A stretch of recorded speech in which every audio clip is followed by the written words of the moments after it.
Hello बच्चों, कैसे हो सभी? बढ़िया। उम्मीद है आप सभी का पेपर भी अच्छा हुआ होगा। तो आज हम पेपर के डिस्कशन के रूप में यहाँ पर पधारे हैं और आज हम देखेंगे कि जो कल का पेपर हुआ 2020 एडवांस, वो कैसा हुआ, क्या क्या उसमें क्रूशुअलिटीज़ थी, कंसेप्चुअल क्वेश्चंस कैसे थे, इजी, मीडियम, हार्ड, अगर हम उन्हें कैटेगराइज करें तो ओवरऑल एक पेपर कैसे लुक में है, ये सब हम देखने का आज प्रयास करेंगे। वैसे मैं आपको एक मोटा मोटी बता दूं कि पेपर अच्छा था। मतलब जैसा कि हम कहते हैं कि एडवांस का पेपर हमेशा कुछ कंसेप्चुअल क्वेश्चंस लेकर आता है, कुछ नया लेकर आता है। वो बिल्कुल वही भावना, वही भाव और वही कलर इसमें भरे हुए थे। यानी पेपर आपको मज़ेदार लगेगा, आप करेंगे, आपको बहुत मज़ा आएगा सॉल्व करते हुए। तो वन बाय वन हम सभी क्वेश्चंस को डिस्कस करने वाले हैं। तो जैसा कि अभी हम पेपर 1 में पहला क्वेश्चन मैथमेटिक्स का देखने जा रहे हैं बच्चों, ध्यान से देखिए। And the question is on your screens. देखिए, ये था पहला क्वेश्चन कि A B denote the distinct real roots of the quadratic polynomial. जैसा मैंने बोर्ड पे लिखा हुआ भी है कि इस क्वाड्रेटिक पॉलिनोमियल के दो रूट्स थे ए बी, फिर आगे दिया हुआ है कि इस क्वाड्रेटिक के दो रूट्स थे सी डी, और सिंपली उसने आपसे पूछा है कि इसकी वैल्यू क्या है। सिंपल सा, मुझे लगता है कि भाई रूट्स, कोएफिशिएंट्स, क्वाड्रेटिक का सिंपल वर्जन ये फॉर्मूला था। मतलब सिंपल वर्जन का एक क्वेश्चन था। अगर आप इसे ध्यान से थोड़ा थोड़ा तो ट्विस्ट करते ही है ना। अब ऐसा तो नहीं है कि सीधे सीधे बोल देंगे कि बताओ भैया सम ऑफ रूट्स क्या, प्रोडक्ट ऑफ रूट्स क्या। आखिर एडवांस का पेपर दे रहे हो ना लालाओ, तो थोड़ा सा तो ट्विस्ट रहेगा। बाकी मुझे लगता है कि क्वेश्चन इजी कैटेगरी का है और इस क्वेश्चन में ज़्यादा से ज़्यादा तामझाम कुछ होता भी नहीं है, आराम से ऐसे क्वेश्चंस हो जाते हैं। तो एक बार देखते हैं कि कैसे इस क्वेश्चन को सॉल्व किया जाए। देखिए, आप इसे मल्टीप्लाई करके ओपन करके लिख लीजिए। पहले आपको सब साफ साफ रूप में दिखने लगेगा। A square C minus A C square plus A square D minus A D square plus B square C minus B C square plus B square D minus B D square. देखिए, ठीक है। अब एक काम करिए, ए square common ले लीजिए, सी square common ले लीजिए। ऐसे ये स्क्वायर वाली टर्म्स कॉमन ले लेते हैं तो ये क्या बनेगा, a square c plus d minus c square a plus b. ठीक है, देन डी स्क्वायर कॉमन लीजिए, minus d square b, D square a plus b ही आ रहा है, शाबाश। Then b square c plus d. ऐसा बन रहा है बच्चों। c प्लस डी की वैल्यू है -20, मतलब +20 हो जाएगा। a प्लस बी की वैल्यू -20 हो जाएगी। यहाँ पर आप डालेंगे तो यहाँ 20, यहाँ -20 and minus minus will become plus. Again a plus B -20 plus 20, तो 20 ओवरऑल कॉमन आ जाएगा और हमें मिलेगा a square plus B square plus C square plus D square. Easy है। तो इसे हम फिर कैसे लिख सकते हैं, फिर आप इसे a प्लस बी का whole square -2ab, similarly c plus D का होल स्क्वायर -2cd ऐसे लिख सकते हैं।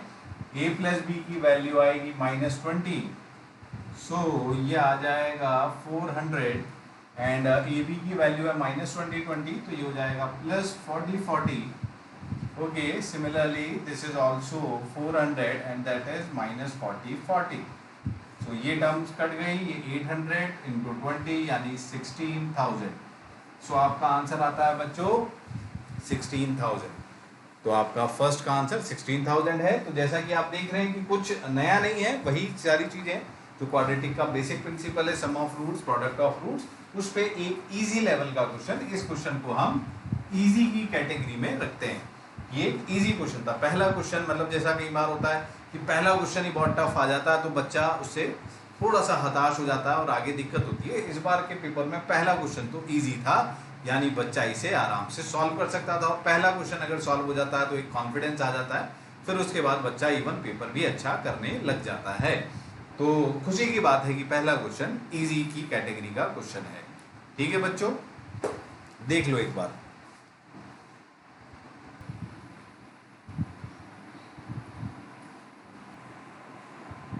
हाँ तो बच्चों, अब आते हैं क्वेश्चन नंबर 3 के ऊपर। तो क्वेश्चन नंबर 3 आपका एरिया अंडर द कर्व का क्वेश्चन है, जैसा कि आप स्क्रीन पर देख रहे हैं।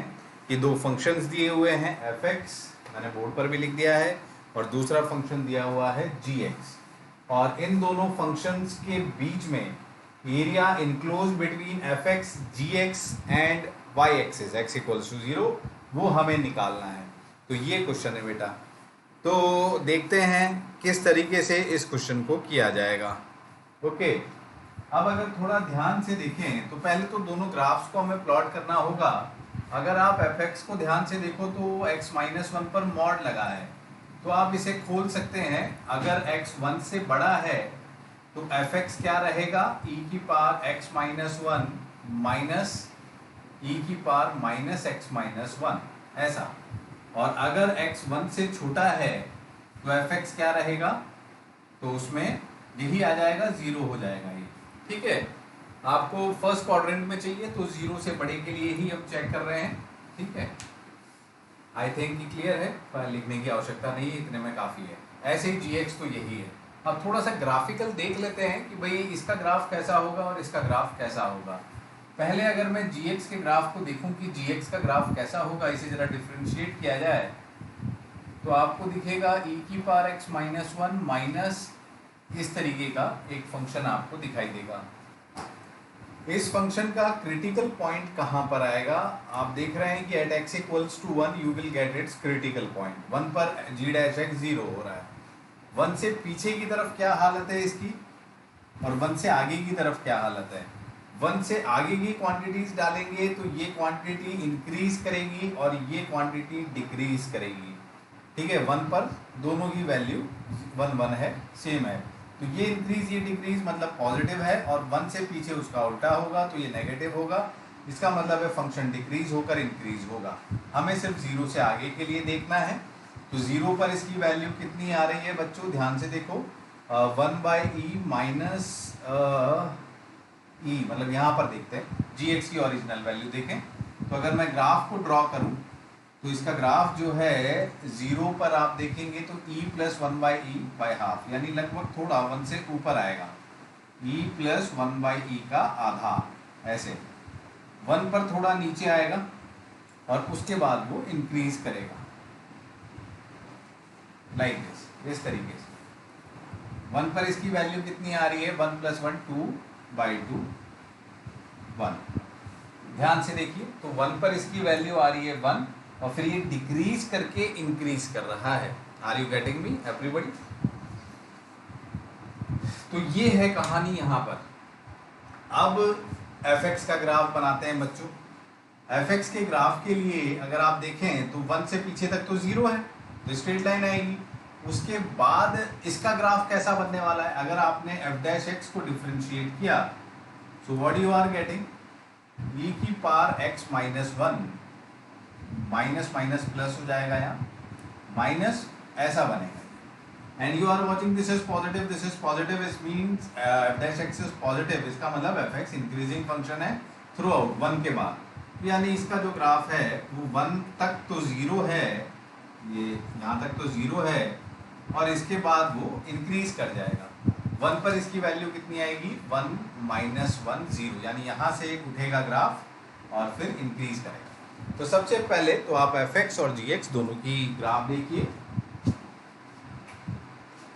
ठीक है बच्चों, अब चूंकि आपको एफ एक्स जी एक्स के बीच में ग्राफ इनक्लोज्ड निकालना है, तो कैसे निकालेंगे, एक काम करते हैं, इसी में मैं इस ग्राफ को प्लॉट कर देता हूँ। अब आप देख रहे हैं कि ये 1 पर ये यहाँ पर होगा, इसके बाद ये इंक्रीज करेगा, क्या ये इसे इंटरसेक्ट करेगा कि नहीं, उसके लिए आपको एफ एक्स और जी एक्स को सॉल्व करना पड़ेगा। सॉल्व करके कोई x की वैल्यू आएगी तो पता चलेगा। तो आप इसे सॉल्व करते हैं बच्चों, e की power x minus one minus e की पावर 1 माइनस एक्स, इसको इसके साथ सॉल्व किया जाए अगर 1 बाई 2 e की power x minus one plus e की पावर 1 माइनस एक्स, ये भी 1 बाई 2 है। इसे तो ये हुआ आपका 1 बाई 2 e की पावर x माइनस वन, और फिर इधर जाएं तो ये आ जाएगा 3 बाई 2 e की power 1 minus X. Am I correct? 2 2 आपका कट जाता है, e को इधर ले जाइए तो ये ओवरऑल जाकर क्या बनेगा, e की power twice of x minus one is equals to 3। यहाँ से आपको मिलेगा twice of x minus one is equals to ln3। 2 से डिवाइड कर दीजिए तो x की वैल्यू हो जाएगी 1 प्लस ln3/2। इसका मतलब है इस पॉइंट पर इसका इंटरसेक्शन हो रहा है। तो ये ग्राफ यहाँ से इंक्रीज होकर इस तरीके से इंटरसेक्ट करेगा और ये जो पॉइंट ऑफ इंटरसेक्शन है ये आएगा 1 प्लस ln3/2 बच्चों। ठीक है, समझ में आया कि नहीं आया? ओके। तो अब आपसे कहा गया है area enclosed bye gx, this is gx, this is fx and the y axis, यानी इस शेडेड पोर्शन जो मैं बना रहा हूं इसके एरिया की चर्चा हो रही है।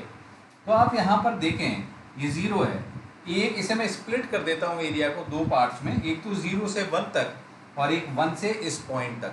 ठीक है, 1 प्लस ln3/2 तक। तो 0 से 1 तक के लिए जो एरिया आपको निकलेगा तो उसका जो इंटीग्रेशन बनेगा वो ऐसा होगा, 0 से 1 तक ये फंक्शन कौन सा है, gx, that is gx dx plus integration from 1 से लेकर इस पॉइंट तक 1 प्लस ln3/2 और इसमें ऊपर है gx और नीचे है fx माइनस fx dx।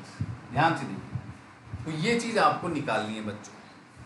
ठीक है, अब इसको सॉल्व करेंगे। ये सब रब कर दूं, थोड़ी स्पेस मिल जाएगी मुझे सॉल्व करने के लिए। ठीक है, बस ये सॉल्व करना है, ये रब कर देता हूं इधर से, समझ में आ गया होगा आपसे। तो एक एक करके दोनों इंटीग्रल्स की वैल्यू निकालते हैं। सबसे पहले 0 से 1 gx dx की वैल्यू बताता हूँ क्या आएगी। ठीक है, और वो 1 से 1 प्लस ln3/2 तक। अच्छा, मैं इसे 0 से 1 gx dx और ये 0 से 1 प्लस ln3/2 ऐसा भी कर सकता था कि मैं 0 से डायरेक्टली 1 प्लस ln3/2 तक का एरिया निकाल दूं और इसमें से ये एरिया माइनस कर दूं, यानी ऐसे भी लिख सकता हूँ उसे, वो आपके ऊपर है, आप कैसे करना चाह रहे हैं।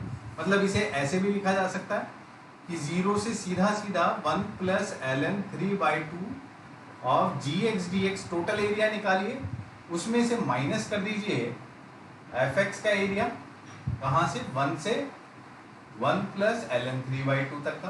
ठीक है, ऐसे कर लेते हैं, ये भी वही है। तो gx की वैल्यू क्या थी, ये था gx, इसका इंटीग्रेशन डायरेक्ट लिख देता हूं मैं, कितना आएगा, इसका इंटीग्रेशन आएगा बच्चों हाफ, तो इधर रहेगा e की पावर x माइनस 1, यहाँ माइनस साइन आ जाएगा 1 माइनस एक्स, इसमें आप डालोगे ये लिमिट्स 1 प्लस ln3/2।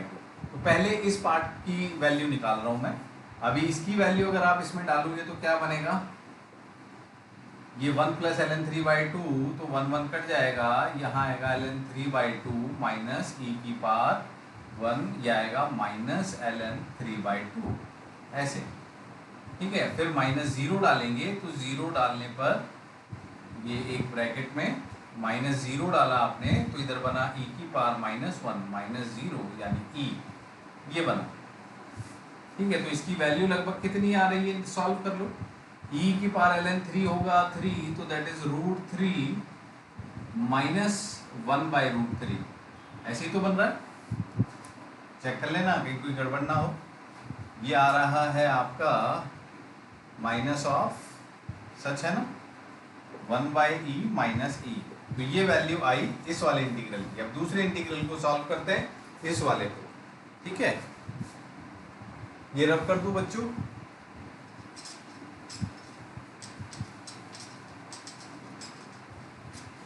अब जो सेकंड इंटीग्रल है उसे सॉल्व किया जाए, यानी इसको।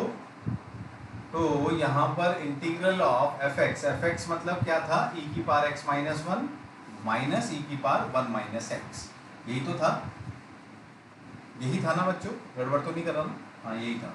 ठीक है, तो इसका इंटीग्रेशन बनेगा e की power x minus 1 plus e की power 1 minus x dx, integration from 1 से लेकर 1 प्लस ln3/2 तक। ध्यान से देखिए। ठीक है, तो अगर आप इसको इंटीग्रेट करें तो क्या आएगा, पहले वाले का इंटीग्रेशन रहेगा e की पावर x माइनस 1 और दूसरे वाले का ये रहेगा ये तो इंटीग्रेशन करने के बाद आया था ना, सॉरी, ये इंटीग्रेशन करने के बाद आया है, तो इसमें डायरेक्टली लिमिट्स लगाएंगे फिर। तो डायरेक्शनल लिमिट लगाइए तो ये आएगा e की पावर ln3/2 प्लस e की पावर माइनस ln3/2, है ना, माइनस 1 डालेंगे तो 0 1 प्लस 1 डालेंगे प्लस 2, यहाँ पर 2 आ जाएगा ना बच्चों, समथिंग लाइक दिस ये बनने वाला है। एक बार चेक कर लें कि कहीं मैं कोई चीज़ गड़बड़ ना कर रहा हूँ। सही चल रहा है अभी तक मामला, ठीक है ना, एकदम ठीक है। चलिए, तो ये है, तो यहाँ से आने वाला ये √3 प्लस 1/√3 माइनस 2। अब इसमें से इसे माइनस करना है, इसमें से इसे माइनस करना है, तो फाइनली क्या बनेगा, √3/2 minus 1/2√3 minus 1/e minus 1/e minus e minus of this √3 minus 1/√3 plus 2। देखिए ये आया टोटल निकल के। सो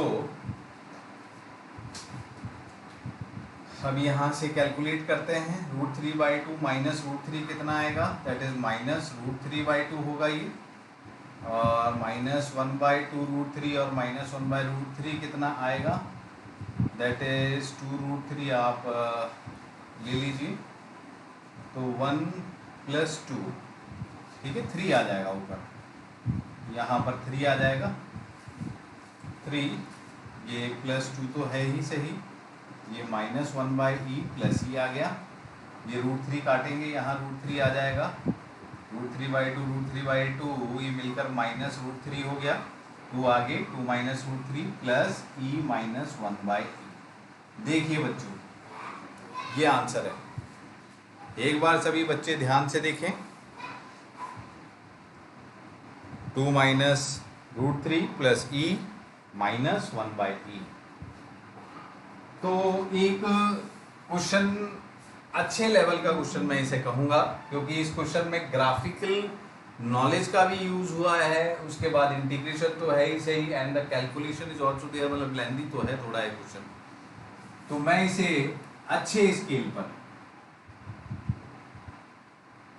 टफ स्केल पर क्वेश्चन को कहता हूँ, क्योंकि इस क्वेश्चन को वही बच्चा कर पाएगा जो ग्राफिकल अप्रोच भी अच्छी रखता हो और उसके बाद इंटीग्रेशन को प्रॉपर कैलकुलेटिव, मतलब कैलकुलेशन में भी कोई गलती ना करे और प्रॉपरली उसे सॉल्व करके आंसर को निकाल पाए। तो ये टफ लेवल का क्वेश्चन हुआ। हेलो बच्चों, तो ये आपका क्वेश्चन नंबर 2 है, ठीक है।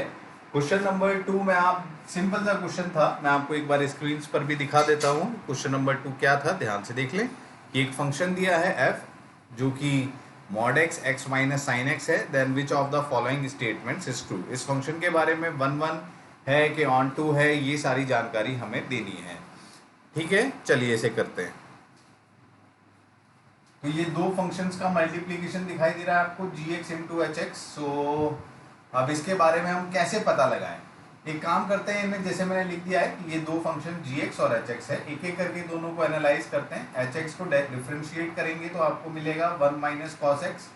We know this function is always greater than equals to 0, मतलब hx is always an increasing function. gx के बारे में आप ऑलरेडी जानते हैं कि ये mod x है, mod x तो इस तरीके का बिहेवियर होता है। अब अगर इनके प्रोडक्ट के विषय में बात की जाए तो when x is greater than equals to 0, what we are watching, fx is this into this and both the function, ये भी 0 से आगे इंक्रीजिंग है, ये तो थ्रू आउट इंक्रीजिंग है, सो increasing into increasing is overall increasing. Okay, what will happen eight x less than 0, तो gx है ये डिक्रीजिंग है, बट ये तो इंक्रीजिंग है। पर ध्यान रहे कि x माइनस साइन एक्स का जो अप्रोक्सीमेट ग्राफ है वो लगभग ऐसा बनेगा। तो ओरिजिन पर इसकी वैल्यू 0 है, दिस इज hx का ग्राफ बता रहा हूं मैं ये। उससे पीछे आप देखेंगे तो है तो इंक्रीजिंग, पर नेगेटिव वैल्यूज के साथ इंक्रीजिंग है, यानी कि ये नेगेटिव वैल्यूज हैं। तो अगर मैं माइनस साइन को बाहर निकाल दूं तो माइनस, देखो नेगेटिव में इंक्रीजिंग है, यानी -4, -3, -2, -1। अगर माइनस बाहर निकाल दिया तो 4, 3, 2, 1 दैट इज डिक्रीजिंग मोड में आ जाएगा। यानी ये डिक्रीजिंग हो जाएगा। तो decreasing into decreasing is surely decreasing, तो minus times of decreasing, minus को अगर अंदर ले जाओगे तो this overall this will be increasing function. Are you getting? तो ये है भैया कहानी पूरी। तो यानी gx भी इंक्रीजिंग आ गया, fx भी इंक्रीजिंग आ गया, ओवरऑल फंक्शन आपका fx इंक्रीजिंग है। सॉरी मैं क्या बना रहा हूँ, ये fx था, है ना, ये gx गलती से लिख दिया, मतलब gx तो ये है ना। तो fx भी आपका ओवरऑल आप देख रहे हैं तो इंक्रीजिंग फंक्शन है, इसका मतलब है 1 to 1, तो वो होगा ही। अब ऑन टू है कि नहीं ये चेक करना है, तो सिंपली कैसे चेक करेंगे कि भाई ऑन टू के लिए अपन क्या करें, भाई कोडोमेन और रेंज बराबर होनी चाहिए। तो x जब इन्फिनिटी पे जा रहा है तो this is going toward infinity, x square बनेगा इन्फिनिटी है। Minus infinity when x is approaching toward minus, मतलब x को माइनस इन्फिनिटी डालेंगे तो ये तो पॉजिटिव इन्फिनिटी होगा, बट ये माइनस इन्फिनिटी होगा। Positive infinity into minus infinity is minus infinity. तो यानी माइनस इन्फिनिटी टू इन्फिनिटी सब कुछ कवर कर रहा है, मतलब कि पूरी कोडोमेन कवर कर रहा है। इसका मतलब है कि ऑन टू है। तो your answer is 1 1 and onto. एक बार ध्यान से देख लें। तो जैसा मुझे लग रहा है एक मीडियम लेवल का क्वेश्चन है, इजी भी नहीं कहेंगे, मतलब थोड़ा सा इसमें जो ये अप्रोच है देखने वाला, ये एक एनालिटिकल अप्रोच है। आप इसे इसके बिना करने की कोशिश करेंगे तो शायद थोड़ा सा मुश्किल में पड़ सकते हैं, लेकिन इस तरीके से आप इसे बहुत सरलतापूर्वक कर सकते हैं। ध्यान से देख लें एक बार। हेलो बच्चों, तो this is our question number 4। ये आपका कोनिक सेक्शन से आया था क्वेश्चन मीडियम लेवल का लग रहा है मुझे, जैसा कि मैं देख रहा हूँ। एक पैराबोला है, एक इलिप्स है, दोनों के कंसेप्ट्स को यूज किया है यहाँ पर। उसने कहा है कि एक पैराबोला है y square equals to 4 lambda x, एक इलिप्स है, स्टैंडर्ड इक्वेशन दी है, लेटस रेक्टम की एक्सट्रीमिटीज पर ये इंटरसेक्ट करते हैं, ऐसा लिखा हुआ है। Suppose P is an end point of the latest rectum of the parabola and suppose the ellipse passes through the point P. If the tangents to the parabola and the ellipse at the point P are perpendicular, अगर इन दोनों पर अपन ने जो tangents बनाए वो perpendicular बन रहे हैं, then the eccentricity of the ellipse is. तो ये आपसे सवाल पूछा गया है बच्चों। चलिए अब इसे सॉल्व करते हैं। तो हम जानते हैं कि भाई ये जो आपका टेंजेंट है, ये एक्सट्रीमिटीज लैम्डा कॉमा 2 लैम्डा हो जाएंगी एज ए इज लैम्डा। तो इस पर अगर पैराबोला पर हम जानते हैं स्लोप ऑफ टेंजेंट जो होती है वो होती है 1/t, and what is t? at square 2at का जो पैरामीटर होता है t। तो अगर वहां से इसे कंपेयर करूं at स्क्वायर कॉमा 2at, तो आपको t की वैल्यू क्या मिल रही है? 1। क्या मिल रही है? 1। तो t यहाँ 1 डालेंगे तो स्लोप टेंजेंट की 1 मिलेगी। तो इसकी स्लोप क्या हो जाएगी? इलिप्स पर जो टेंजेंट है इसे हम 1 बोल देता हूं, दैट इज -1। ठीक है, तो यानी कि इलिप्स पर पॉइंट भी पता है, स्लोप ऑफ टेंजेंट भी पता है। एक काम करते हैं, इसे डिफरेंशिएट कर देते हैं इक्वेशन को इलिप्स की। 2x by a स्क्वायर प्लस 2y y dash by b square equals to 0। You know y dash की वैल्यू -1 है। यहाँ पुट कर देंगे, 2 तो कॉमन आकर कट जाएगा, x और y ये दोनों पॉइंट्स हैं। लैम्डा बाय ए स्क्वायर प्लस 2 lambda by B square -1 is equals to 0। So यहाँ से लैम्डा भी कॉमन आकर खत्म हो जाएगा। From here you are getting B square by A square is equals to 2। तो सबसे पहली चीज जो मैं यहाँ नोट कर रहा हूँ कि b जो है a से बड़ा आ रहा है, और अगर b आपका a से बड़ा होता है उस केस में इलिप्स ये वाला नहीं होता, उस केस में इलिप्स ऐसा बनता है, ऐसा।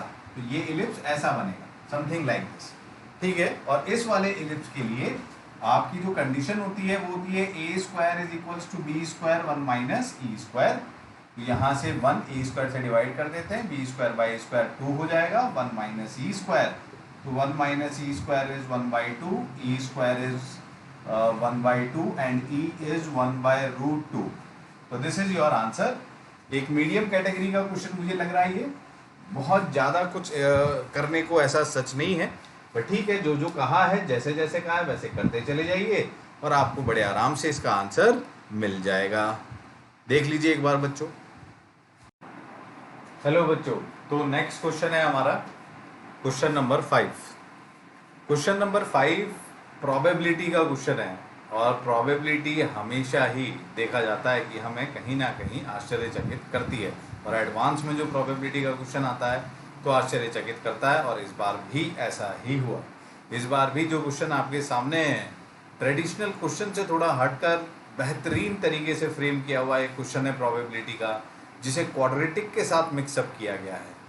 पहली बार पढ़ने पर तो शायद बच्चा थोड़ा सा विचलित भी हो जाए कि यार ये कहना क्या चाह रहे हैं, उसे ध्यान से पढ़ने पर, ध्यान से समझने पर बिल्कुल क्लियरिटी आ जाएगी। तो चलिए देखते हैं कि क्वेश्चन आपसे क्या कह रहा है। क्वेश्चन आपकी स्क्रीन पर है आपके सामने कि दो कॉइन्स की बात की गई है, C1 and C2 biased coins हैं।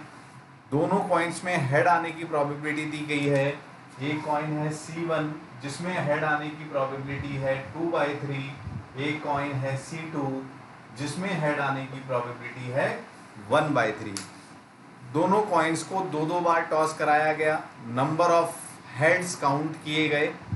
अल्फा आपको बोला गया है, suppose alpha is the number of heads that appear when C1 is tossed twice independently, and suppose beta is the number of heads that appear when C2 is tossed twice independently, then the probability that the roots of the quadratic polynomial this are real and equal।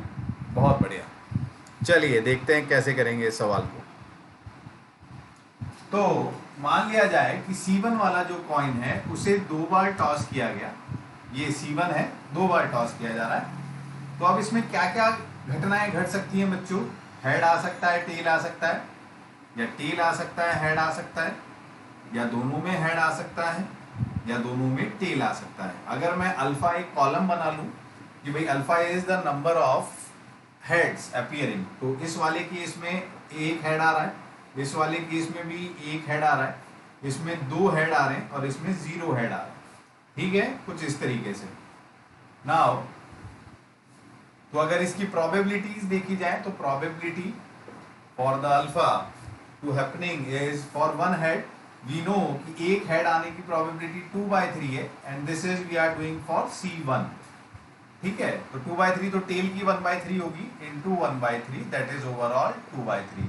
Similarly this is also 2/3, ये 2/3 into 2/3 हो जाएगा, यानी इस case की probability होगी 4/9, sorry ये 2/9 है, गलत लिख दिया, 2/9 है ना। इस केस की भी ऐसी है, और ये टेल टेल है, यानी 1/3 इंटू 1/3 दैट इज 1/9। सो ये इनकी प्रोबेबिलिटीज आ गई।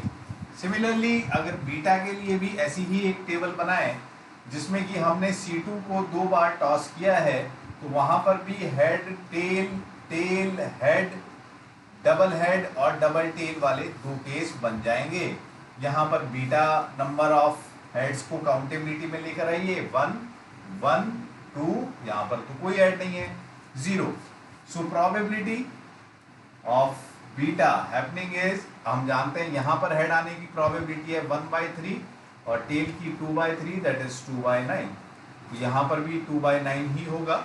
ये 1/3 इंटू 1/3 दैट इज 1/9, यहाँ पर 2/3 इंटू 2/3 इज 4/9।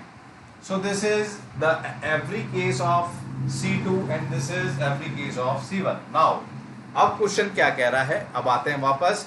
उसने एक क्वाड्रेटिक दी है बच्चों, x² minus alpha x plus beta equals to 0। उसने आपसे कहा है कि क्या प्रोबेबिलिटी है कि इस क्वाड्रेटिक के जो रूट्स आए वो इक्वल होने चाहिए, रियल और इक्वल।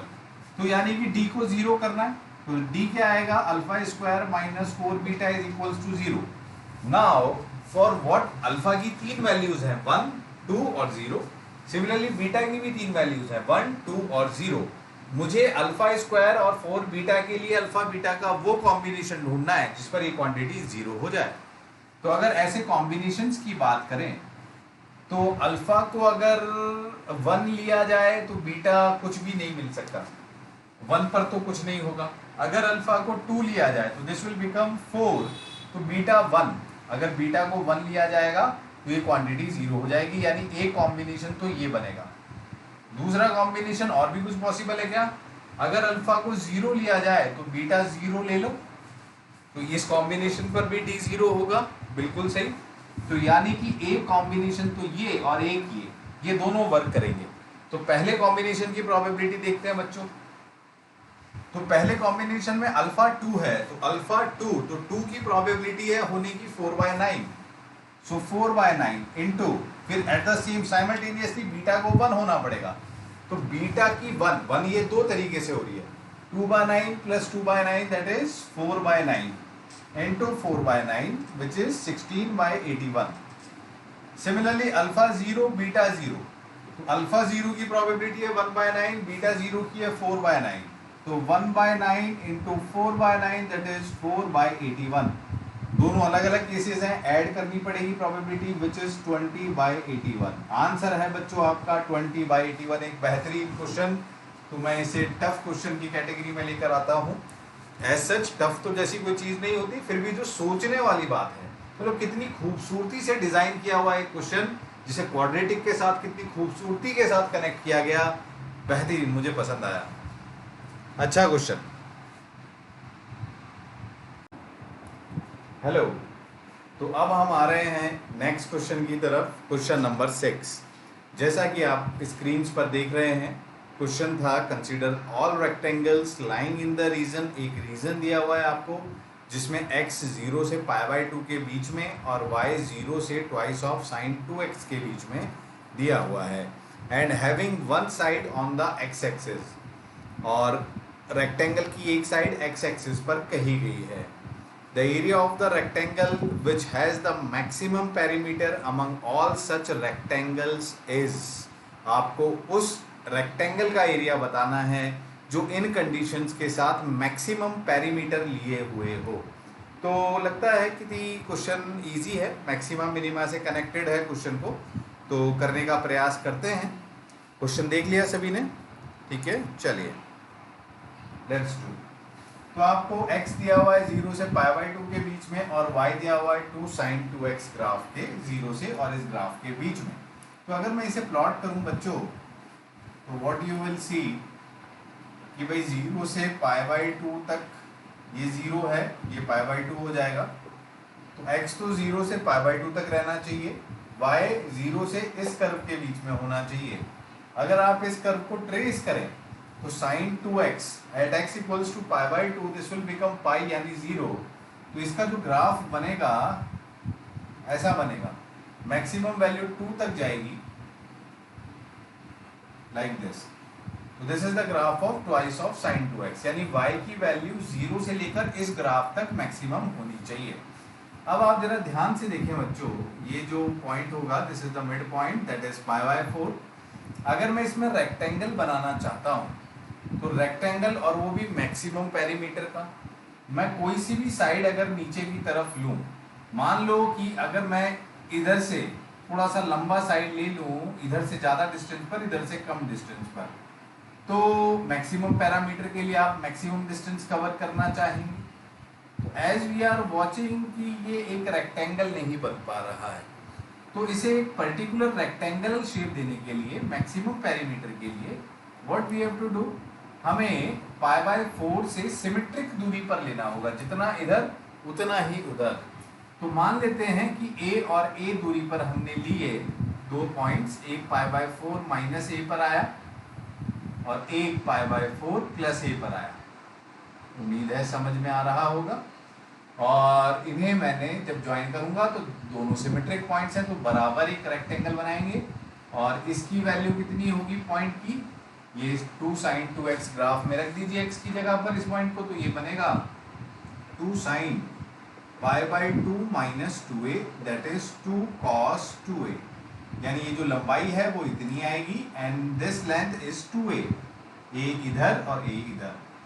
तो अभी पेरीमीटर के लिए अगर एक फंक्शन तैयार किया जाए, तो ये लंबाई है 2a, तो ट्वाइस ऑफ 2a प्लस ये लंबाई है ट्वाइस ऑफ cos 2a, तो ये एक फंक्शन बनेगा, 2 कॉमन ले लीजिए, तो ये बनेगा a प्लस cos 2a।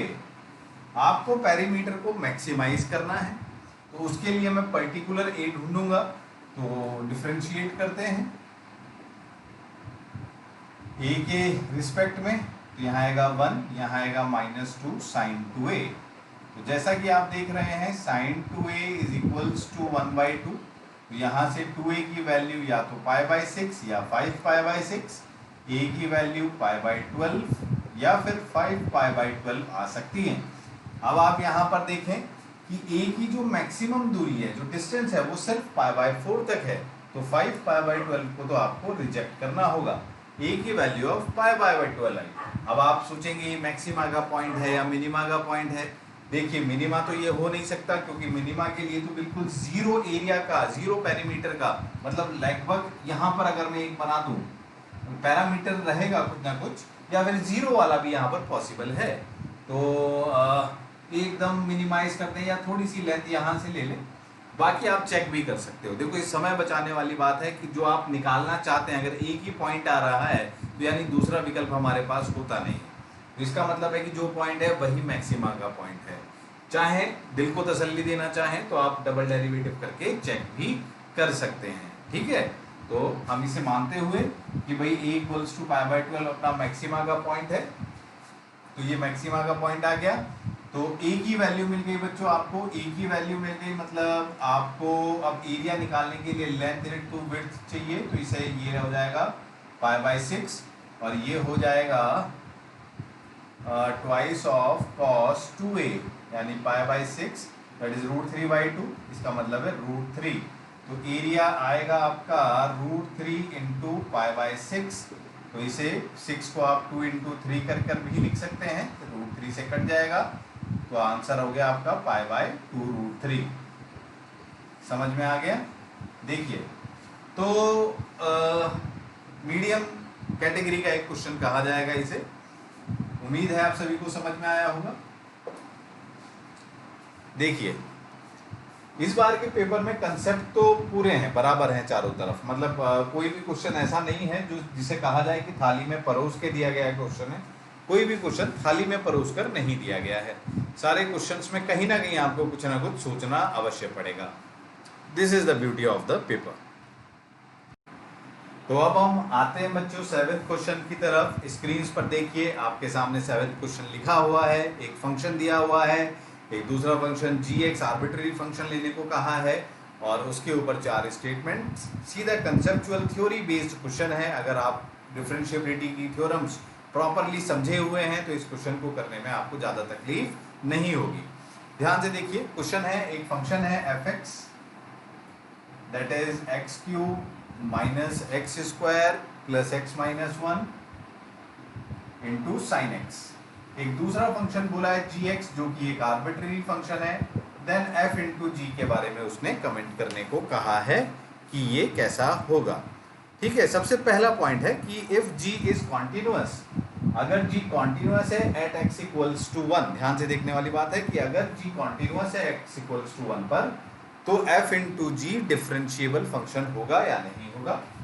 सबसे पहले तो आप एक चीज समझिए बेटा कि f ऑफ 1 की वैल्यू जो है 0 आ रही है, डालकर देखेंगे 0 आ रही है। अब इसकी डिफरेंशिएबिलिटी के ऊपर कमेंट करना है, इसे डिफरेंशिएट करते हैं।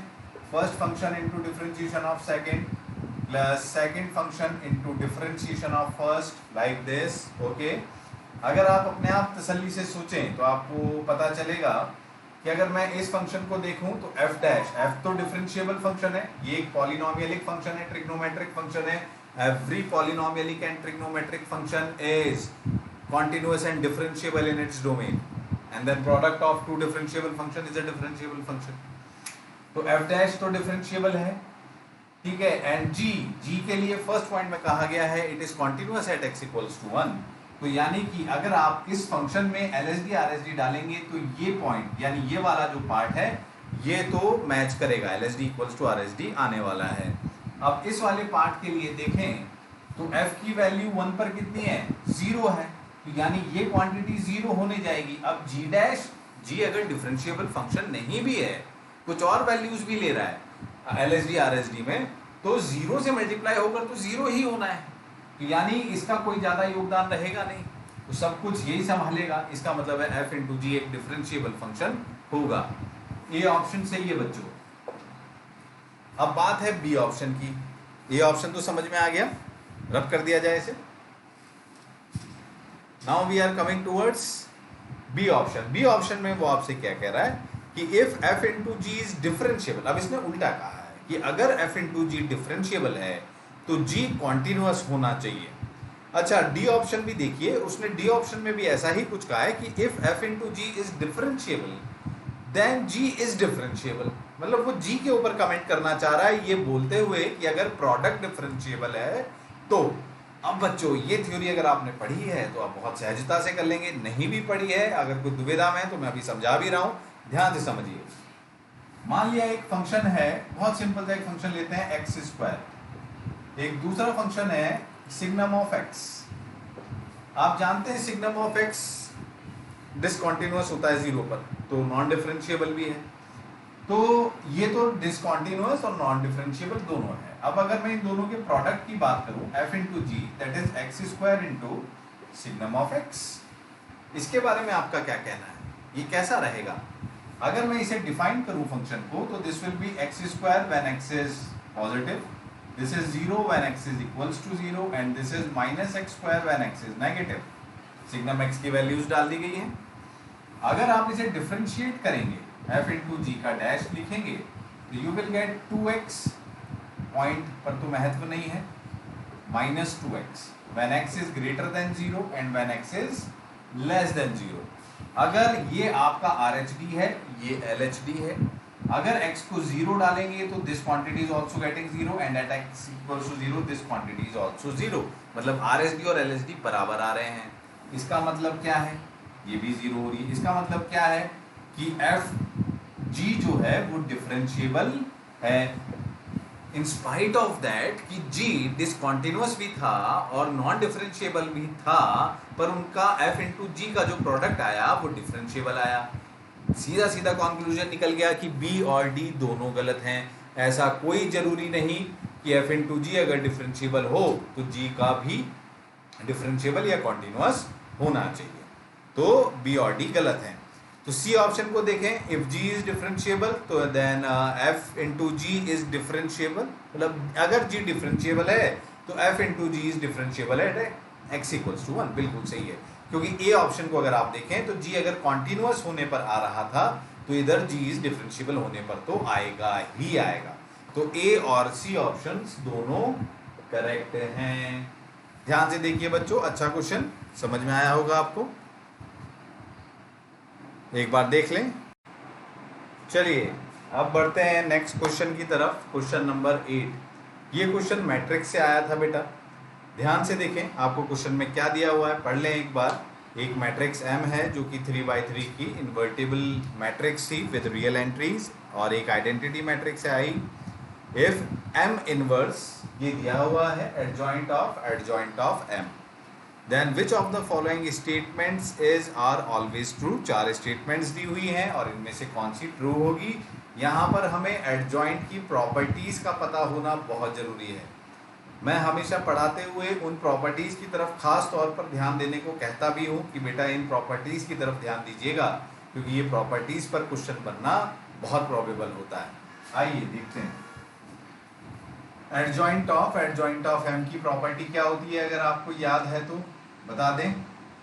Determinant of M n-2, n is the order that is 3-2 which is 1 into M।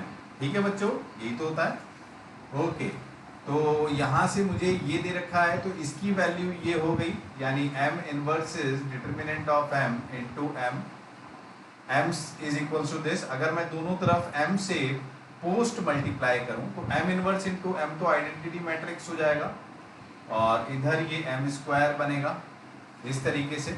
अभी take determinant on both the sides, दोनों तरफ लें तो यहाँ तो 1 आ जाएगा, एंड डिटर्मिनेंट ऑफ M को M स्क्वायर से अगर बाहर निकालोगे, M square is also matrix of order 3, तो ये 3 बार बाहर निकलेगा तो ये 3 ऐसे निकलेगा, और इस पर भी डिटर्मिनेंट लगेगा तो ये 2, यानी ये ओवरऑल डिटर्मिनेंट की पावर 5 इक्वल्स टू 1, तो डिटर्मिनेंट ऑफ M की वैल्यू 1 आ गई। तो आई थिंक कि एक ऑप्शन आपको ये दे रखा है, B option, determinant of M equals to 1। तो पहला बी ऑप्शन तो हमारा सही हो गया, बी इज करेक्ट। अब आगे देखते हैं बाकी के जो ऑप्शंस दिए हुए हैं। अब जब डिटर्मिनेंट की वैल्यू 1 आ गई तो इस चीज़ को उठाकर यहाँ डाल दिया जाए, तो यहाँ पर आपको मिल जाएगा ये 1 हो गया, तो यानी M स्क्वायर की वैल्यू क्या आ गई, आई। तो कहीं आपका कोई दूसरा ऑप्शन बिल्कुल सही है, सी ऑप्शन आपका सही हो गया है, तो सी ऑप्शन भी सही हो गया। अब हम क्या कर सकते हैं, अब एक काम करिए, इसे एडजॉइंट ऑफ M से क्रॉस पोस्ट मल्टीप्लाई करिए दोनों तरफ, तो ये M स्क्वायर को m इंटू एम लिख देता हूँ, adjoint of m is equals to, इधर खाली एडजॉइंट ऑफ m हो जाएगा। अब आप जानते हैं m into adjoint of m की वैल्यू क्या होती है, that is determinant of m and it is adjoint of m। इसकी वैल्यू 1 है तो इसका मतलब है एडजॉइंट ऑफ m की वैल्यू आई m। अगर मैं इसे वापस एडजॉइंट ऑफ m से ही मल्टीप्लाई करूँ या फिर एक तरीके से ऐसा कहते हैं कि स्क्वायर कर दिया दोनों तरफ, बात वही है, तो ये एडजॉइंट ऑफ m का स्क्वायर इज इक्वल्स टू इधर m स्क्वायर। तो आई थिंक कि आपका, और यहाँ से m स्क्वायर की वैल्यू क्या है, i है। तो कोई ऑप्शन दिख रहा है, डी ऑप्शन, डी। तो बी सी डी तीनों सही हो गए बच्चों। ध्यान से देखो क्वेश्चन नंबर 8 आई थिंक बिल्कुल क्लियर है। अगर आपको प्रॉपर्टीज आती हैं तो एक मीडियम लेवल का क्वेश्चन है ये, ध्यान से करने वाली बात। अब आते हैं बच्चों क्वेश्चन नंबर 9 की तरफ। तो क्वेश्चन नंबर 9 आपकी स्क्रीन पर है, ध्यान से देखिए। कॉम्प्लेक्स नंबर का क्वेश्चन है, कॉम्प्लेक्स से काफ़ी बच्चों को बहुत डर लगता है, लेकिन अगर आप इसके क्वेश्चंस को तमीज से सॉल्व करें तो घबराने वाली कोई बात होती नहीं, इजी से क्वेश्चंस होते हैं, बस आपको फीलिंग आनी चाहिए कॉम्प्लेक्स की। See on the screens, question is quite simplified. आपको सीधा सीधा दिया हुआ है कि mod of z square plus z plus 1, z is some complex number, इसकी वैल्यू 1 है। एंड फिर 4 इनइक्वालिटीज़ हैं। एक इनइक्वालिटी है mod of z plus half is less than equals to half, and दूसरी है mod of z is less than equals to 2, तीसरी है mod of z plus half is greater than 1/2, the set S has exactly 4 elements, ऐसा उन्होंने कुछ करके बोला हुआ है। चलिए देखते हैं फिर इस क्वेश्चन को कैसे किया जाना चाहिए। चूंकि इनइक्वालिटी बेस्ड क्वेश्चन है तो इनइक्वालिटी इस्टेब्लिश करने के हमारे पास रास्ते कितने हैं, या तो AMGM रूल पे जाएं, वैसा कुछ तो दिख नहीं रहा, या फिर ट्रायंगुलर इनइक्वालिटी, जो कि कॉम्प्लेक्स में अगर इनइक्वालिटी आई है तो ट्रायंगुलर इनइक्वालिटी के होने की संभावनाएं प्रबल हैं। ध्यान से देखें, तो अगर मैं इसे परफेक्ट स्क्वायर में कन्वर्ट करूं अंदर ही अंदर, so this will become z plus 1/2 का होल स्क्वायर प्लस 3/4, इस तरीके का बनेगा बच्चों ये। और इसमें अगर ट्रायंगुलर इनइक्वालिटी लगाई जाए तो ये क्या बन रहा है, z प्लस 1/2 का whole square plus 3/4 is always less than mod of z plus 1/2 का होल स्क्वायर, मतलब इसका स्क्वायर प्लस 3/4। इस तरीके से लिखा जा सकता है इसे। उम्मीद है समझ में आ रहा होगा, ठीक है। अब अगर आप इसे देखें तो इसकी वैल्यू तो 1 है, तो 1, और उधर से 3/4 को इधर ले आएंगे, मतलब this is 1 is less than equals to 1 minus 3/4 is greater than equals to z plus 1/2 का स्क्वायर, ऐसा हो जाएगा। देन यहाँ से ये हो जाएगा 1/4, तो आपको आया 1/4 z प्लस 1/2 का स्क्वायर। तो यहाँ से आपको डायरेक्टली ये चीज़ मिल रही है। अब ये तो अपने को पता ही है कि modulus of any complex number is positive, ये लेंथ को इंडिकेट करता है, तो सीधी सी बात है z plus 1/2 is greater then 1/2, यहाँ से आप डायरेक्टली लिख सकते हैं। तो क्या ऐसा कोई ऑप्शन है? बिल्कुल है। ये सी ऑप्शन जो था ये यही था, तो सी ऑप्शन तो बिल्कुल सही हो गया।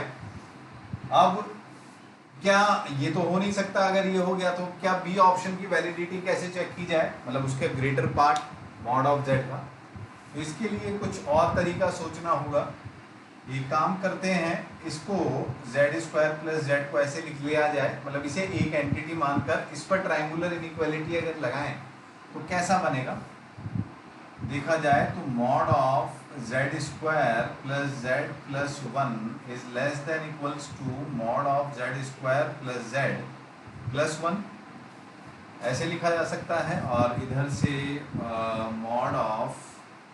Mod z square plus z minus 1 ऐसे भी लिखा जा सकता है, ठीक है। अब इसकी वैल्यू है 1, इसकी वैल्यू क्या है, ये तो 1 है, तो यहाँ से हमारे पास क्या आएगा,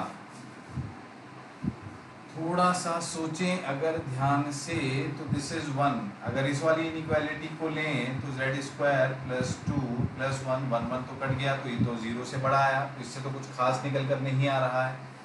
अगर यहाँ से देखें, इस वाली इनइक्वालिटी को लें, तो ये बनेगा 1 से छोटा। 1 से छोटा मतलब mod of z square plus z minus 1 is less then 1 and mod हटा तो is greater then minus 1 also. ठीक है, अब ये माइनस 1 अगर मैं तीनों में प्लस 1 करूँ तो यहाँ से मुझे मिलने वाला है mod of z square plus z is less then 2 and greater than 0। ये तो ऑब्वियस है कि ये है। अब ये जो लेस देन 2 आ रहा है, इससे हमें कुछ मिलेगा क्या? अब इसमें फिर अगर मैं mod of z square plus Z जो है, आपसे कहा जा रहा है कि 2 से छोटा है। ये जेड है और ये 2 है, ध्यान रखिएगा, this is 2 and this is Z. ये 2 से छोटा है, तो mod of z square plus Z में अगर हम वापस से एक बार फिर ट्राइंगुलर इनइक्वालिटी लगाएं, तो mod of z square plus z is less than mod of z square plus mod of Z and it is greater then mod of z square minus mod of Z. ठीक है, अब आपको mod of z square plus Z की maximum value पता है, इसकी maximum value ये है। अगर मैं ध्यान से देखूं कि ये क्वांटिटी अगर इससे छोटी है तो इसकी मैक्सिमम वैल्यू ये है, तो इससे भी छोटी होगी, बिल्कुल होगी। तो अगर मैं इसका LHS सॉल्व करूं तो mod of z square minus Z less than 2 that is mod of z square minus mod of z minus 2 less than 0। यहाँ से अगर इसे सॉल्व किया जाए तो ये mod of z minus 2 and mod of z plus 1 less than equals to 0 में बनता है। नंबर लाइन पे प्लॉट किया जाए minus 1 and 2, so positive negative positive and we need negative, तो माइनस 1 से लेकर 2 तक का आ गया, एस्टैब्लिश हो गया। इसका मतलब है मॉड ऑफ जेड 2 से छोटा होना चाहिए, 0 से तो वो वैसे भी बड़ा होगा। इसका मतलब है कि बी ऑप्शन भी आपका सही है। तो हमारे आंसर्स हुए बी और सी। ध्यान से देखिए बच्चों, थोड़ा सा ट्रिकी पार्ट है इसमें, 2 बार आपकी ट्रायंगुलर इनइक्वालिटी का यूज करके हम अपने आंसर तक पहुंचे, तो मैं इसे टफ की कैटेगरी में डालता हूं। इस क्वेश्चन को देख लीजिए एक बार। अब हम आते हैं क्वेश्चन नंबर 10 की तरफ बच्चों। Question number 10 solution of triangles या फिर प्रॉपर्टीज ऑफ ट्रायंगल्स से आया था। कई बार बच्चे इस टॉपिक को बहुत हल्के में लेते हैं और मैं हमेशा कहता हूं बेटा टॉपिक छोटा है पर इससे क्वेश्चंस बनते हैं और एडवांस में बेहतरीन क्वेश्चन, मतलब अगर आपने टॉपिक पढ़ लिया तो बनाने में कोई दिक्कत नहीं होती और एक बढ़िया सा क्वेश्चन एक बढ़िया से मार्क्स के साथ आपके सामने प्रस्तुत हो जाता है। जैसा कि इस क्वेश्चन को देखिए, let x y z be positive real numbers, suppose x y z are the lengths of the sides of a triangle opposite to its angles x y z। वैसे हम इसे capital A capital B capital C के terms में पढ़ते हैं तो हमें सुलभता से याद भी रहती है चीज़ें, वैसे कोई दिक्कत नहीं है, आप उस टर्म्स में भी देख सकते हैं। तो आपको एक कंडीशन दी हुई है tan x/2 plus tan y/2 z/2 is equals to 2y upon x plus y plus z। इस तरीके से आपको ये दिया हुआ है। Then which of the following statements is are true. इस तरीके से 4 स्टेटमेंट्स हैं और फिर हमें उसमें से बताना है। चलिए देखते हैं, क्वेश्चन करते हैं। फॉर्मूलेज आपको सारे याद होने चाहिए। तो हाफ एंगल फार्मूला जो होता है tan x/2 का, अगर उस क्वेश्चन में लगाएं, उस फॉर्मूले को लगाएं, तो फॉर्मूला लगाइए सीधा सीधा under root s minus y s minus z upon s minus x, यही तो बनेगा, याद होगा आपको, plus under root s minus x s minus y upon s minus z is equals to 2y upon x plus y plus z. ये आ रहा है बच्चों। आपने एलसीएम लिया, डिनोमिनेटर का एलसीएम ले लें, तो एलसीएम ले डिनोमिनेटर का, तो क्या बनता है जरा देख लिया जाए एक बार। तो under root s minus x s minus z, ऊपर क्या बनेगा एस माइनस जेड से मल्टीप्लाई करते हैं तो एस माइनस जेड बाहर निकल जाएगा, इधर आएगा under root s minus y plus इधर एस माइनस एक्स से मल्टीप्लाई करें तो ये बाहर निकल जाएगा, इधर आएगा under root s minus y, इन दोनों में root s minus y common आ रहा है, root s minus y common तो इधर आया 2s minus x plus z, नीचे आपका under root s minus x s minus z बन रहा है।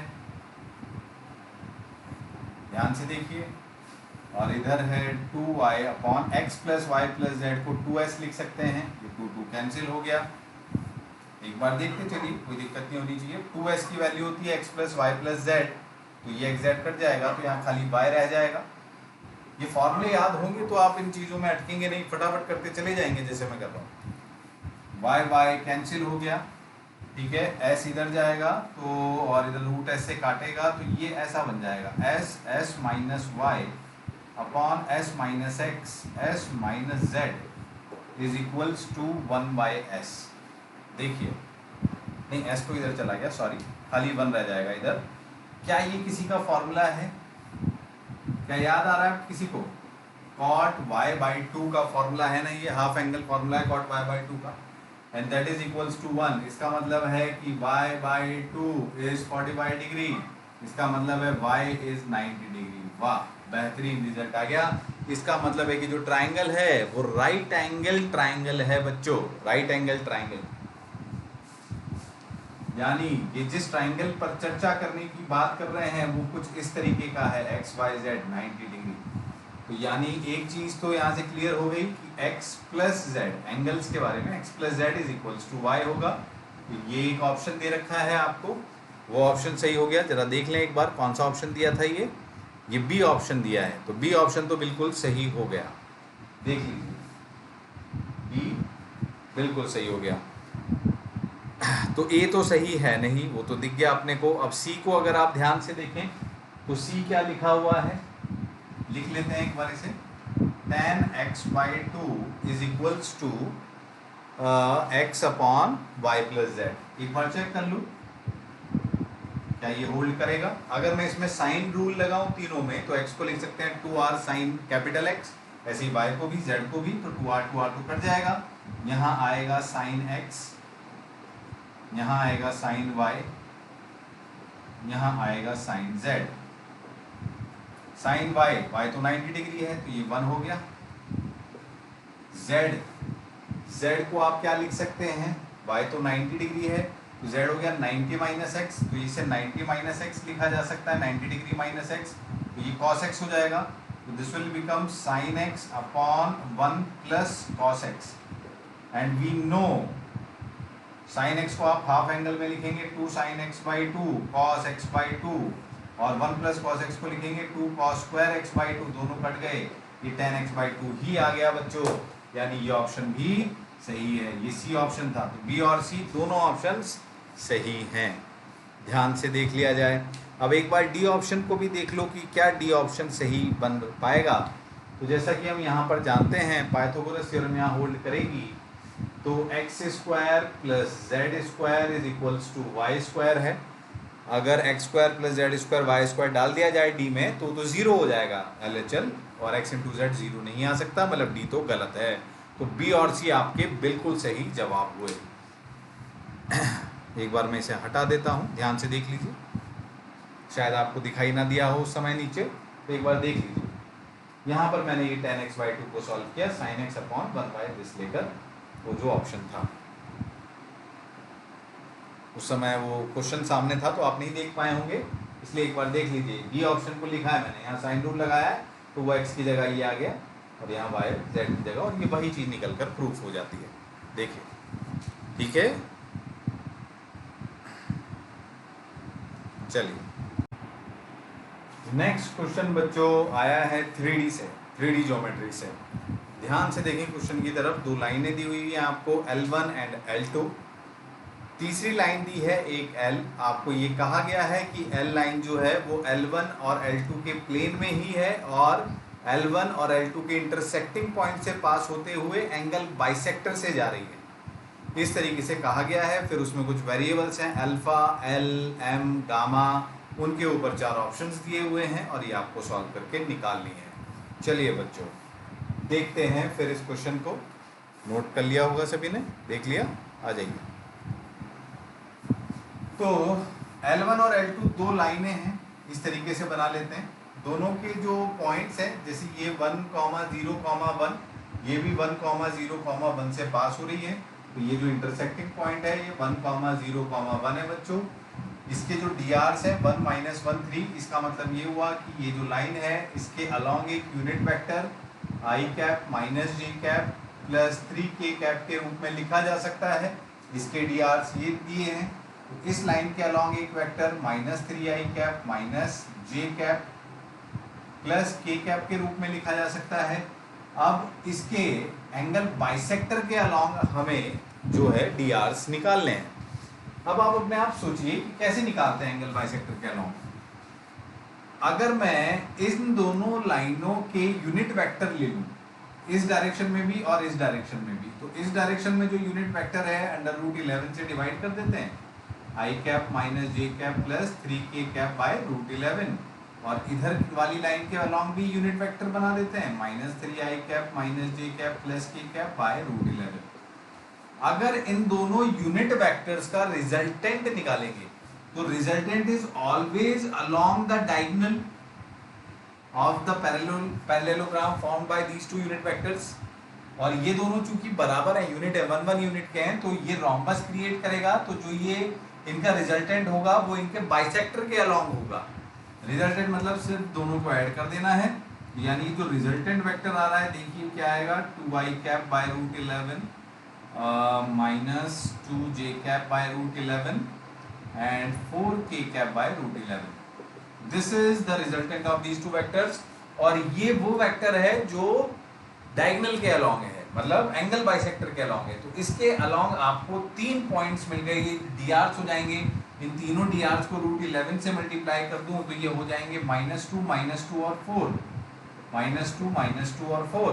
अब अगर मैं इस लाइन को ध्यान से देखूं तो इस लाइन का जो तीसरा DR है वो -2 लिखा हुआ है, तो मुझे अपने DRs को उसी रूप में परिवर्तित करना होगा। तो यहाँ पर -2 बनाने के लिए आपको इन तीनों को -2 से डिवाइड करना पड़ेगा। तो -2 से डिवाइड किए जाने पर ये बन जाएंगे 1, 1, -2 इस तरीके से। तो ये मेरे DRs हो जाएंगे इस लाइन के। तो L की वैल्यू हो जाएगी बच्चों 1, L इज 1, M की वैल्यू हो जाएगी 1, जहाँ -2 हो जाएगा। अब आपको ये अल्फा और गामा पता करना है। You know this line is passing through 1, 0, 1, यहाँ सेटिस्फाई कर देते हैं। 1 minus alpha by 1 is equal to y की जगह 0, -1 बाय 1 इज इक्वल टू ये 1 अगेन 1 माइनस गामा बाय -2। अब यहाँ से आपका अल्फा आ जाएगा, कितना आ रहा है, अल्फा की वैल्यू 2 आ रही है, ठीक है। यहाँ से इन दोनों को इक्वेट करेंगे तो 1 minus gamma is equals to 2, तो गामा की वैल्यू आपकी -1 आ जाएगी। तो आपके पास L, M, अल्फा और गामा सब आ गया। अगर आपसे पूछा जाए कि भाई अल्फा माइनस गामा कितना है तो 3 है, L प्लस M कितना है तो 2 है। तो according to the options as per in the question A और B आपके आंसर्स हो जाएंगे। ध्यान से देख लीजिए, A एंड B ये दोनों आपके आंसर्स हो गए। इजी सा क्वेश्चन है, मतलब इजी 3D अगर आपको आती है, एंगल बाइसेक्टर पर आप वर्किंग कर चुके हैं पहले भी। मैं हमेशा क्लास में इस चीज़ को एक पॉइंट के रूप में ज़रूर बताता हूँ कि एंगल बाइसेक्टर की इक्वेशन या DRs कैसे निकाले जाते हैं। अगर वो आपने ध्यान रखा है तो इसे आप करके लेकर जाएंगे सवाल को। देखिए A और B ऑप्शन इसके आंसर्स हैं। नेक्स्ट क्वेश्चन बच्चों इंटीग्रेशन पर आया है, डेफिनेट इंटीग्रेशन की इनइक्वालिटी के ऊपर। जैसा कि आप स्क्रीन पर देख रहे हैं, ये एक नहीं 4 क्वेश्चन हैं, चारों को आपको इनइक्वालिटीज को इस्टेब्लिश करके देखना होगा। तो जैसे कि पहली इनइक्वालिटी है उसे देखते हैं, 0 से 1 x into cos x dx इस तरीके से लिखा हुआ है, और आपसे कहा है कि इसकी वैल्यू 3/8 से ज़्यादा है। ये ट्रू है या फॉल्स है, कैसे करेंगे इसे ध्यान से देखते हैं। हम अगर cos x में एक्सपेंशन, सीरीज एक्सपेंशन का यूज़ करें तो ये बनेगा x 1 minus x square by 2 factorial plus x की power 4 by 4 factorial minus and so on till like this, ऐसे लिखा जा सकता है इसका इंटीग्रेशन। अगर मैं सिर्फ पहली दो टर्म्स को लूँ, बाकी ये पूरी टर्म एक पॉजिटिव कांस्टेंट नंबर बनेगी, मान लो k है, कुछ पॉजिटिव नंबर ही आने वाला है वो, ठीक है, तो ये तो कुछ पॉजिटिव नंबर हो जाएगा। तो खाली मैं अगर इसका इंटीग्रेशन निकालूं तो क्या मैं यूं कह सकता हूं कि जो भी वैल्यू आएगी इस इंटीग्रल की वैल्यू उससे तो ज़्यादा ही होगी, है ना। यानी this quantity, this whole quantity is greater than 0 to 1 x 1 minus x square by 2 factorial. खाली पहली दो टर्म्स को ले लिया जाए, बिल्कुल सही है। तो इसको अगर आप इंटीग्रेट करें तो x square by 2 minus x cube, तो ये हो जाएगा x cube by 8 and integration 0 से 1 तक। तो एक बार डालकर चेक करिए वैल्यू कितनी आ रही है। 1 डालेंगे तो 1/2 माइनस 1/8, 0 पर तो 0 है यानी इसकी वैल्यू बन रही है 3/8, यानी ग्रेटर देन इक्वल्स टू 3/8। पहला ऑप्शन बिल्कुल सही है बच्चों। देखो इसी तरीके से दूसरा ऑप्शन भी चेक कर लीजिएगा। मतलब मुझे लगता है कि अब तो आपको समझ में आ गया है कि कैसे करना है। साइन एक्स की एक्सपेंशन सीरीज डाल दीजिए, x minus x cube by 3 factorial plus x की पावर 5 बाई 5 फैक्टोरियल। पहली दो टर्म्स को ले लीजिए, उनसे सॉल्व कर दीजिए, करके देख लीजिए आंसर बन रहा है या नहीं बन रहा है। बाकी सी और डी पार्ट को भी इसी तरीके से चेक कर सकते हैं। देख लिया बच्चों, कोई मेरे ख्याल से ये एक ईजी क्वेश्चन है। बस आपको सीरीज एक्सपेंशन वाली बात क्लिक होनी चाहिए, ये अगर क्लिक नहीं हुई तो दिक्कत आएगी। सिर्फ इसी चीज़ के लिए मैं इसे मीडियम कैटेगरी में इस क्वेश्चन को डाल रहा हूँ। एक बार ध्यान से देख लें, इजी क्वेश्चन है इसलिए आगे के 3 ऑप्शन सॉल्व नहीं कर रहा। उम्मीद है आपको समझ में आ गया होगा कैसे करने हैं। ओके बच्चों, तो next question numerical value type question है, स्क्रीन पर है आपकी, एक बार ध्यान से देख लें। वहाँ पर आपको एक लॉग की टर्म दी हुई है जिसमें y1 plus y2 plus y3 की वैल्यू 9 है। एक ये टर्म दी हुई है जिसमें x1 plus x2 plus x3 की वैल्यू कैपिटल 9 दे रखी है।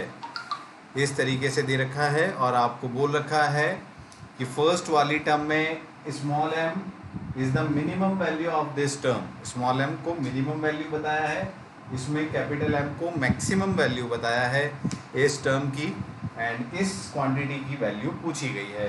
देखिए जब हम शुरुआत करते हैं आईआईटी की तैयारी कराना शुरू करते हैं तो उसमें लॉग पढ़ाते हैं पहले बेसिक्स में, तब बच्चा पहली बार यही सोचता है कि यार सर ये तो टॉपिक ही नहीं है एनसीईआरटी में लॉग का, फिर इसका फ़ायदा क्या है। देखिए सीधा सीधा एडवांस पे लॉग का क्वेश्चन आया हुआ है, और भी चीज़ें मिक्स रहती हैं बट बेसिक है। मतलब बहुत सारी चीज़ें ऐसी हैं जो आपकी एनसीईआरटी में नहीं दे रखी पर वो आईआईटी में पूछी जाती हैं, तो ये सारी चीज़ें हमें पढ़नी भी पड़ती हैं और करते भी हैं। इसीलिए जब एडवांस की तैयारी आपको कराते हैं तो उसके बेसिक्स अलग से पढ़ाए जाते हैं बच्चों। चलिए अब इसे देखते हैं। देख लिया क्वेश्चन, स्क्रीन से हटा देता हूँ मैं इसे। तो अगर इसे ध्यान से देखा जाए तो इसकी मिनिमम वैल्यू पूछी गई है, तो इसमें एक काम करते हैं, AMGM लगाता हूँ मैं इन तीनों टर्म्स में। तो अगर इन तीनों टर्म्स में AMGM लगाया जाए 3 की पावर y1 प्लस 3 की पावर y2 प्लस 3 की power y3 is greater than equals to 3 की power y1 plus y2 plus y3 की होल 1/3, ऐसी तो आएगा। और इसकी वैल्यू 9 दी हुई है, ये 9 हो गया, तो यानी दैट इज ग्रेटर देन 3 की पावर 9 एंड अगेन 1/3, तो ये 3 की पावर 3 हो जाएगा, ये 3 भी इधर आएगा। तो इसकी वैल्यू जो है 3 की पावर y1 प्लस 3 की पावर y2 प्लस 3 की पावर y3 की वैल्यू 81 से बड़ी आएगी, ठीक है। तो अगर small m is the minimum value, तो जो सबसे छोटी वैल्यू है वो यहाँ डाल देते हैं। तो स्मॉल m की वैल्यू बनेगी log 81 to the base 3 and that is 4, ठीक है। स्मॉल m की वैल्यू 4 आ गई बच्चों, ये आ गया।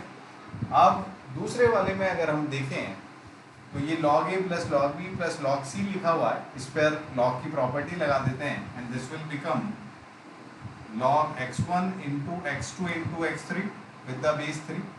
अब x1 x2 x3 पर अगर AMGM लगाया जाए तो x1 plus x2 plus x3 by 3 is greater then x1 into x2 into x3 की पावर 1/3।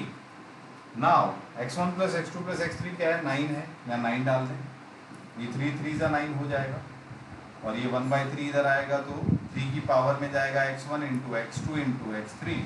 तो अब इसकी वैल्यू, मैक्सिमम वैल्यू इसकी 27 आ रही है। तो कैपिटल M निकालना है हमें यहाँ, तो मैक्सिमम वैल्यू डाल दीजिए 27/3, 3 इसका आंसर आएगा। कैपिटल M की वैल्यू भी आ गई, स्मॉल m की वैल्यू भी आ गई, यहाँ डालते हैं, देखते हैं क्या बन रहा है। ये है log स्मॉल m है 4 cube, 64 to the base 2 plus log capital M square यानी कि 9 टू द बेस 3। तो इससे वैल्यू जो बनेगी ये आएगा 2 की पावर 6, यानी यहाँ से तो 6 आएगा निकल कर, इसकी वैल्यू 6 है एंड इसकी वैल्यू 2 है, तो 6 + 2 यानी आंसर है 8। इस क्वेश्चन का आंसर 8 हुआ। एक बार ध्यान से देख लीजिए, क्लियर है। बेसिक में आपका AMGM भी यहाँ पर यूज में आ रहा है, लॉग की प्रॉपर्टीज भी यूज आ रही है, तो मैं इस क्वेश्चन को मीडियम लेवल का क्वेश्चन कहता हूँ। इस पेपर में हम देखेंगे कि इजी लेवल के क्वेश्चन बहुत कम है, रेयर ही कोई देखने को मिल रहा है। हर क्वेश्चन कहीं ना कहीं मीडियम या टफ लेवल पर जा रहा है। खूबसूरती है पेपर की, देखिए। चलिए बच्चों, नेक्स्ट क्वेश्चन की तरफ बढ़ते हैं। नेक्स्ट क्वेश्चन आपका सीक्वेंस सीरीज पर आया है क्वेश्चन, ध्यान से पढ़िए क्या है। एक AP दी हुई है A1 A2 A3, इस तरीके से A1 A2 A3 and so on NH term तक, जिसकी कॉमन डिफरेंस जो है 2 है, ऐसा दिया हुआ है। फिर एक B1 B2 B3 positive integers की है ये सीक्वेंस जो है। ऐसे ही B1 B2 B3 एक GP दी हुई है जिसका कॉमन रेशियो 2 दिया हुआ है, और आपको कहा गया है कि A1 is equals to B1 is equals to some positive number, I think positive value of C, और पॉजिटिव इंटीजर ही है क्योंकि सारी क्वांटिटीज इंटीजर हैं। फॉर विच द इक्वालिटी, एक कंडीशन दी हुई है आपको, ट्वाइस ऑफ A1 + A2 जो समीशन है NH टर्म तक का, that is equals to B1 + B2 सभी का समीशन के बराबर है। तो आपसे पूछा गया है holds for some positive integers n is then the number of all possible values of C की कितनी पॉसिबल वैल्यूज हो सकती हैं। मुझे तो सिंपल लग रहा है क्वेश्चन, फिर भी देख लेते हैं। ट्वाइस ऑफ समीशन लिख देना है n/2 2a मतलब C है फर्स्ट, n-1 डिफरेंस है 2, ये हो गया। और इधर AP का फॉर्मूला लगा देते हैं, A r⁻n-1 upon r-1 like this. ये 2 कॉमन लेकर काट दीजिए, यहाँ पर बनेगा 2n C plus 2n into n-1, इधर 2 - 1 तो यही हो गया, C इंटू 2 की पावर n-C। इस तरीके से काम करिए, C निकालते हैं यहाँ से कॉमन, तो ये 2n उधर ले जाते हैं, तो C बन रहा है अपना 2 की पावर n -2n-1, और इधर जो क्वांटिटी है that is 2n square -2n, ऐसे ये क्वांटिटी इधर लिख दी। तो C की जो वैल्यू आपके पास आ रही है that is 2n square -2n upon 2 की पावर -2n-1। अब ये क्वांटिटी है, और C के बारे में हमें क्या बात पता है, C के बारे में हमें ये पता है कि C पॉजिटिव इंटीजर है बच्चों। ये नीचे का आपको दिख नहीं रहा होगा, इसे मैं हटा देता हूँ। अब ध्यान से देखिए, यहाँ से यहाँ तक आए तो C की वैल्यू क्या है, दिखाई दे रही है अभी आपको। यहाँ पर हम C को एक्यूमुलेट कर लिया, इधर ले जाकर सब मल्टीप्लाई किया है, C को एक तरफ किया है, तो ये वैल्यू बनकर आई है, दिख गया अभी। अब देखिए, अब जैसा कि मैं यहाँ पर देख पा रहा हूँ कि C के बारे में मुझे क्या पता है, मुझे पता है कि C इज पॉजिटिव इंटीजर। अब एक चीज अपन यहाँ से एनालाइज करें तो नीचे है 2 की पावर n यानी एक्सपोनेंशियल फंक्शन है, ऊपर क्वाड्रेटिक है, तो एक्सपोनेंशियल फंक्शन क्वाड्रेटिक्स के कंपैरिजन बहुत तेजी से बढ़ता है, यानी कि for some value of n denominator will become greater than numerator, फिर उसके बाद तो C का इंटीग्रल वैल्यू आने की पॉसिबिलिटी खत्म हो जाएगी। अगर मैं ये जानना चाहता हूँ कि कौन से n तक ये घटना घटेगी, तो एक काम करिए, ऊपर ना -1 + 1 कर देते हैं, थोड़ा C ऐसा बन जाएगा 2n square + 1 -2n - 1 and here 2 की पावर n -2n - 1। ये दोनों क्वांटिटी सेम हो गई। नाउ अब आप 2n² प्लस 1 और 2 की पावर n में कंपैरिजन कर सकते हैं, तो आपको पता चल जाएगा कि 2 की पावर n कौन से n पर जाकर बड़ा हो जा रहा है। तो जैसे कि हम चेक करें, अब एक एक करके अपने को चेक करना होगा। n इक्वल्स टू 1 डालिए, n जो है पॉजिटिव इंटीग्रल वैल्यूज ही हो सकती हैं, तो n को अगर 1 डालें तो 1 डालेंगे तो आपको c क्या मिल रहा है, यहाँ से जरा ध्यान से देखिए। n यहाँ पर इसकी वैल्यू आएगी आपकी 3 और इसकी वैल्यू आएगी 2, देखिए सही है ना। तो 3 और यहाँ पर भी ऊपर ये c की वैल्यू क्या बनेगी, यहाँ पर c की वैल्यू बन रही है 3 माइनस 3, दैट इज 0। तो c 0 हो सकता है क्या, नहीं, पॉजिटिव इंटीजर है, तो n इक्वल्स टू 1 तो रिजेक्ट हो गया। Now check for n equals to 2, 2 डाला आपने, 8 प्लस 1 9 हो जाएगा, ये डालेंगे तो 4 है, अभी भी ये बड़ा है। अब वैल्यूज देखिए c की वैल्यू क्या आ रही है, तो n इक्वल्स टू 2 डालेंगे तो what you will gate 9 minus 2 जा 4 माइनस 1 दैट इज 5, इसकी वैल्यू आ रही है 5 यानी 9 माइनस 5 दैट इज 4, और नीचे 4 माइनस 5 हो जाएगा दैट इज -1, नेगेटिव आ रहा है तो ये भी कैंसिल करना पड़ेगा क्योंकि दिस इज नेगेटिव आ रहा है ना बच्चों। n इक्वल्स टू 2 पर, n इक्वल्स टू 3 पर हमने चेक किया, 3 पर चेक किया तो इसकी वैल्यू कितनी आ रही है 9, 18 प्लस 1 19, और यहाँ पर आ रही है 3 8। तो इस पर अगर आप c की वैल्यू निकालेंगे तो 7 यानी कि 19 माइनस 7 कितना बनता है 12, 8 माइनस 7 1, 12 आ रही है बच्चों, बिल्कुल सही है, बन सकता है, पॉजिटिव इंटीजर यानी n इक्वल्स टू 3 एक वैल्यू है। अब n इक्वल्स टू 4 पर चेक करिए, जगह कम पड़ रही है, इधर रब कर देता हूँ, देखिए अब n इक्वल्स टू 4 पर चेक करते हैं बच्चों।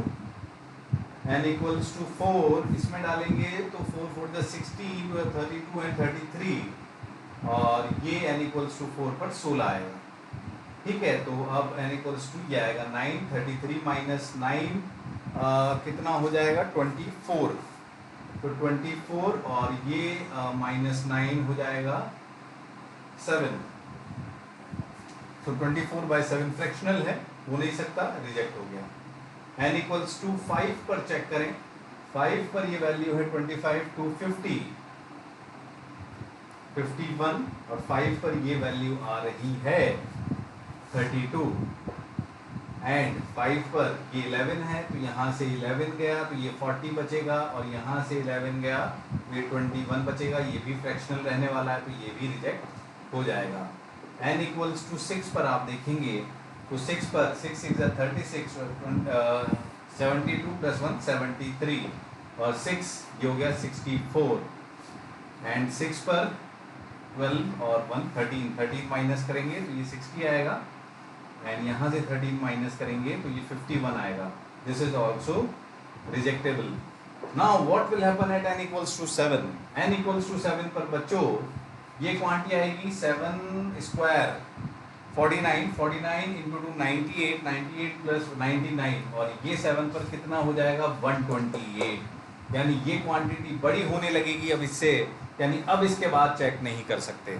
तो आपने 1 से लेकर 6 तक आपने चेक किया तो सिर्फ पाया कि सिर्फ एक ही ऐसी वैल्यू है n इक्वल्स टू 3 जिस पर कि ये इंटीग्रल वैल्यू दे रहा है, तो सिर्फ एक आंसर आएगा, c की ऐसी मात्र एक वैल्यू है, चेक कर लें। समझ में आ गया होगा, क्वेश्चन अच्छा था, मतलब एक यहाँ तक तो ठीक था लगभग। इसके बाद जो ये कैलकुलेटिव पोर्शन है इसे समझना बच्चे के लिए थोड़ा सा टिपिकल हो जाता है कई बार, इसलिए मैं इसे मीडियम से आप टफ के बीच में रख सकते हैं, तो मैं इसे on the safe side medium पे रखता हूँ अभी। देखिए आइए बच्चों, तो बढ़ते हैं अपने नेक्स्ट क्वेश्चन की तरफ, that is question number 15 as you are watching over board पर देखिए सभी बच्चे ध्यान से, तो देखते ही समझ में आएगा।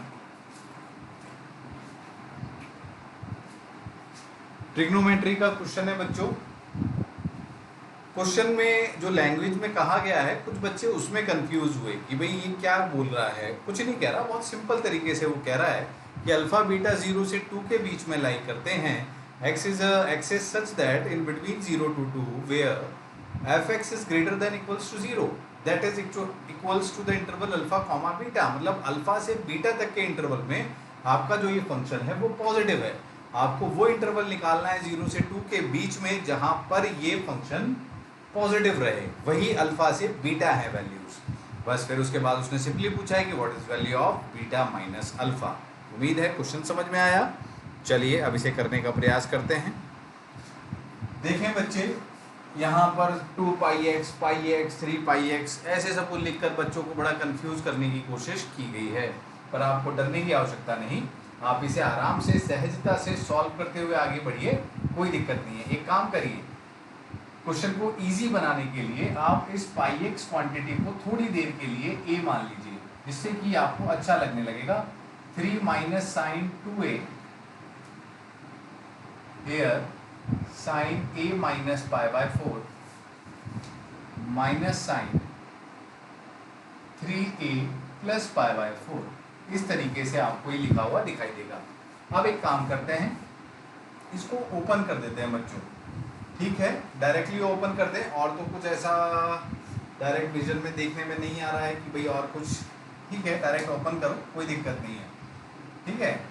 2 साइन ए कॉस ए, यहाँ पर चाहेंगे तो साइन 3a का फॉर्मूला भी लगा देंगे, तो that will become 3 minus 2 sine a cos a. बस एस साइन को रिप्रेजेंट करेगा, सी कॉस को, डायरेक्ट लिखता हूँ, ठीक है। तो ये हो जाएगा sine cos pi by 4 that is by √2 minus cos A sign pi by 4 like this. इधर ये बनेगा साइन ए यानी साइन 3a, तो साइन 3a का फॉर्मूला आएगा 3 sine a minus 4 sine cube a, ठीक है। And then cos pi by 4 that is √2, फिर plus cos 3a that is 4 cos cube a minus 3 cos a by √2 sine pi by 4। Direct लिख दिया मैंने, समझ में आ रहा होगा आपको, ठीक है। अब हम सबके नीचे √2 है, √2 को तो बाहर निकाल दीजिए, उससे कोई फर्क भी नहीं पड़ेगा, और क्रॉस मल्टीप्लाई करिए 1 बाय 1, तो 3s minus 3c minus 2s square c and plus 2sc square, and here it will become minus 3s plus 4s cube minus 4c cube plus 3c, ऐसे बन गया बच्चों। अब जरा ध्यान से देखें तो ये 3s से कट गया, 3c से कट गया। अब जो चीज़ें आपके पास बची, इन दोनों में अगर हम देखें तो क्या बन रहा है, दिख रहा है ना, इन दोनों में 2sc कॉमन लिया आपने, तो this will become c minus S, ऐसे ही तो बन रहा है। इन दोनों में से 4 कॉमन ले लें तो s cube minus c cube का फॉर्मूला लगेगा, s minus c s square plus सी square plus s into c, ऐसा बनेगा। अब एक काम करते हैं, ये तो 1 हो गया, स्क्वायर प्लस सी स्क्वायर, तो इसे 1 लिख दीजिए, और एस माइनस सी कॉमन ले लें, this will become s minus c, बाहर आ गया तो यहाँ पर माइनस आ जाएगा, माइनस 2s इंटू सी और प्लस 4 टाइम्स, देख लीजिए मैं सही कर रहा हूँ ना, plus 4 plus 4sc, okay, is it clear. तो ये 4 plus 4sc, s minus c common आया तो ये बना, so this is 1 by √2 s minus c, and here it will become 4 plus 2sc, ठीक है बच्चों। अब ये 2sc तो क्या है, 2 साइन थीटा कॉस थीटा, ये तो आपका साइन थीटा ही हो जाने वाला है, तो और 4 plus sine theta is actually a positive quantity always, तो इससे तो पॉजिटिव नेगेटिव पर कोई खतरा नहीं। तो बस आपको अब ये समझना है कि s माइनस सी कहाँ पर पॉजिटिव होगा। s क्या है, लिख लेते हैं इसे, sine pi x minus cos pi x, ये क्वांटिटी x में कहाँ से कहाँ तक पॉजिटिव है, ये आपको जानना होगा।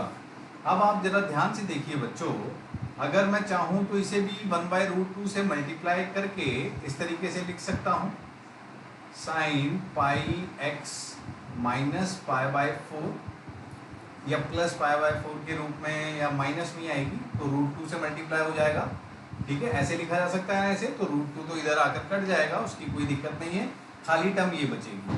अब इस टर्म को आपको एनालाइज करना है, and you know x belongs to 0 से 2। अगर x 0 से 2 के बीच में है तो पाई से मल्टीप्लाई कर दें इसे, तो पाई x 0 से 2 पाई के बीच में हो जाएगा। फिर तीनों में से पाई बाय 4 को माइनस करें तो ये minus pi by 4, pi x minus pi by 4 और 2 पाई माइनस पाई बाय 4 यानी 7 पाई बाय 4 के बीच में आएगा, यानी ये एंगल आ रहा है। तो अब आपके पास है कि माइनस पाई बाय 4 से 7 पाई बाय 4 के बीच में साइन कब पॉजिटिव होता है? आप जानते हैं बच्चों, 0 से लेकर 2 पाई तक, नहीं सॉरी 0 से लेकर पाई तक। क्या वो वैल्यू 0 से पाई तक ही आती है जबकि ये पॉजिटिव होता है? अगर मैं आपसे कह रहा हूं कि ये एंगल, ये क्वांटिटी पॉजिटिव होगी 0 से पाई के बीच में, 0 से पाई के बीच में ये पॉजिटिव रहेगा, तो x की वैल्यू निकालनी होगी हमें, पाई x माइनस पाई बाय 4 जब 0 से पाई के बीच में रहेगा वो पॉजिटिव है। तो यहाँ से मुझे x निकालना होगा, तीनों में पाई बाय 4 ऐड करें तो ये ऐसा हो जाएगा, पाई बाय 4 यानी 5 पाई बाय 4 हो जाएगा। फिर पाई से करें तो ये x की वैल्यू आएगी 1 बाय 4 से लेकर 5 पाई बाय 4 तक बच्चों, यानी 1 बाय 4 अल्फा है, 5 पाई बाय 4 बीटा है। आपसे बीटा माइनस अल्फा पूछा है तो बीटा माइनस अल्फा हो जाएगा 5 by 4 minus 1 by 4, 4 by 4 that is 1 answer है बच्चों। देखो देख लो एक बार ध्यान से, करेक्ट आंसर इज 1। अच्छा क्वेश्चन था, ट्रिग्नोमेट्री पे बेहतरीन क्वेश्चन बनाया गया, अच्छा है। मैं इसे टफ की कैटेगरी में डालता हूं, इसमें काफी सारी कैलकुलेशन मैनिपुलेशन के बाद आप सटीक आंसर तक पहुंच पा रहे हैं। देख लें एक बार ध्यान से। चलिए बच्चों नेक्स्ट क्वेश्चन की तरफ बढ़ते हैं। तो नेक्स्ट क्वेश्चन आया है हमारा वेक्टर से, जैसा कि आप स्क्रीन पर देख पा रहे हैं। इस क्वेश्चन में एक ट्राइंगल है PQR, मैंने बनाया भी है। इसमें ए vector, B vector, C vector, इन 3 साइड्स को दर्शाया गया है। ए वेक्टर का मॉडुलस 3 दिया हुआ है, बी वेक्टर का मॉडुलस 4 दिया हुआ है और एक कंडीशन दी हुई है जैसा आप देख रहे हैं, और ए क्रॉस बी का मॉडुलस का स्क्वायर पूछा है। चलिए अब इसे सॉल्व करने का प्रयास करते हैं, देखते हैं कैसा क्वेश्चन है ये। यहाँ पर आप अगर इनकी वैल्यूज डाल दें तो 3 प्लस 4 दैट इज ये 3/7 हो जाएगा, और क्रॉस मल्टीप्लाई कर देते हैं। क्या कंडीशन आएगी, 7 into a dot c minus 7 into a dot b is equals to 3 into c dot a minus 3 into c dot b. इस तरीके से आपकी कंडीशन निकलेगी। तो एज यू आर वॉचिंग कि भाई इसे इधर ले जाएं तो ये 4 times of c dot a is equals to 7 times of a dot b minus 3 times of c dot b. इस तरीके से एक कंडीशन निकल कर आ रही है बच्चों। एक कंडीशन तो हमारी यहाँ से बन गई। हम जानते हैं किसी भी ट्राइंगल में अगर ये तीनों आपके वेक्टर्स हैं जो ट्राइंगल बना रहे हैं, तो a vector plus b vector plus c vector की वैल्यू 0 होती है। ठीक है बच्चों, अब यहाँ से हम लिख सकते हैं a vector plus b vector is equals to minus c vector. ठीक है, यहाँ से बनाने की कोशिश करते हैं। ऐसे मत लिखिए, ऐसे लिखिए b vector plus c vector equals to minus a vector. अभी अगर ए वेक्टर के साथ डॉट ले लूँ मैं दोनों तरफ, तो b dot a plus c dot a is equals to minus modulus of a का स्क्वायर बन जाएगा इधर, जिसकी वैल्यू होगी 9। यहाँ -9 लिख देते हैं, दैट इज -9। तो यहाँ से आप देखेंगे कि सी डॉट ए की वैल्यू आपको मिली -9 माइनस ए डॉट बी, इस तरीके से। अब इसी तरीके से जैसे आपने यहाँ पर इसे लिखा, हम एक बार a plus c equals to minus b लिख देते हैं, फिर b से डॉट लेते हैं, तो a dot b plus c dot b and this will become b dot b mod b square that is 4 का स्क्वायर माइनस 16। तो यहाँ से c डॉट बी की वैल्यू आएगी -16 माइनस ए डॉट बी। यानी एक्चुअली अगर आप इन दोनों टर्म्स में देखें तो यहाँ से मैंने सी डॉट ए और यहाँ से मैंने सी डॉट बी को ए डॉट बी के टर्म्स में निकाल लिया है बच्चों। अब ये जो दो वैल्यूज मैंने निकाली, इन वैल्यूज को मैं इसमें डालने वाला हूँ।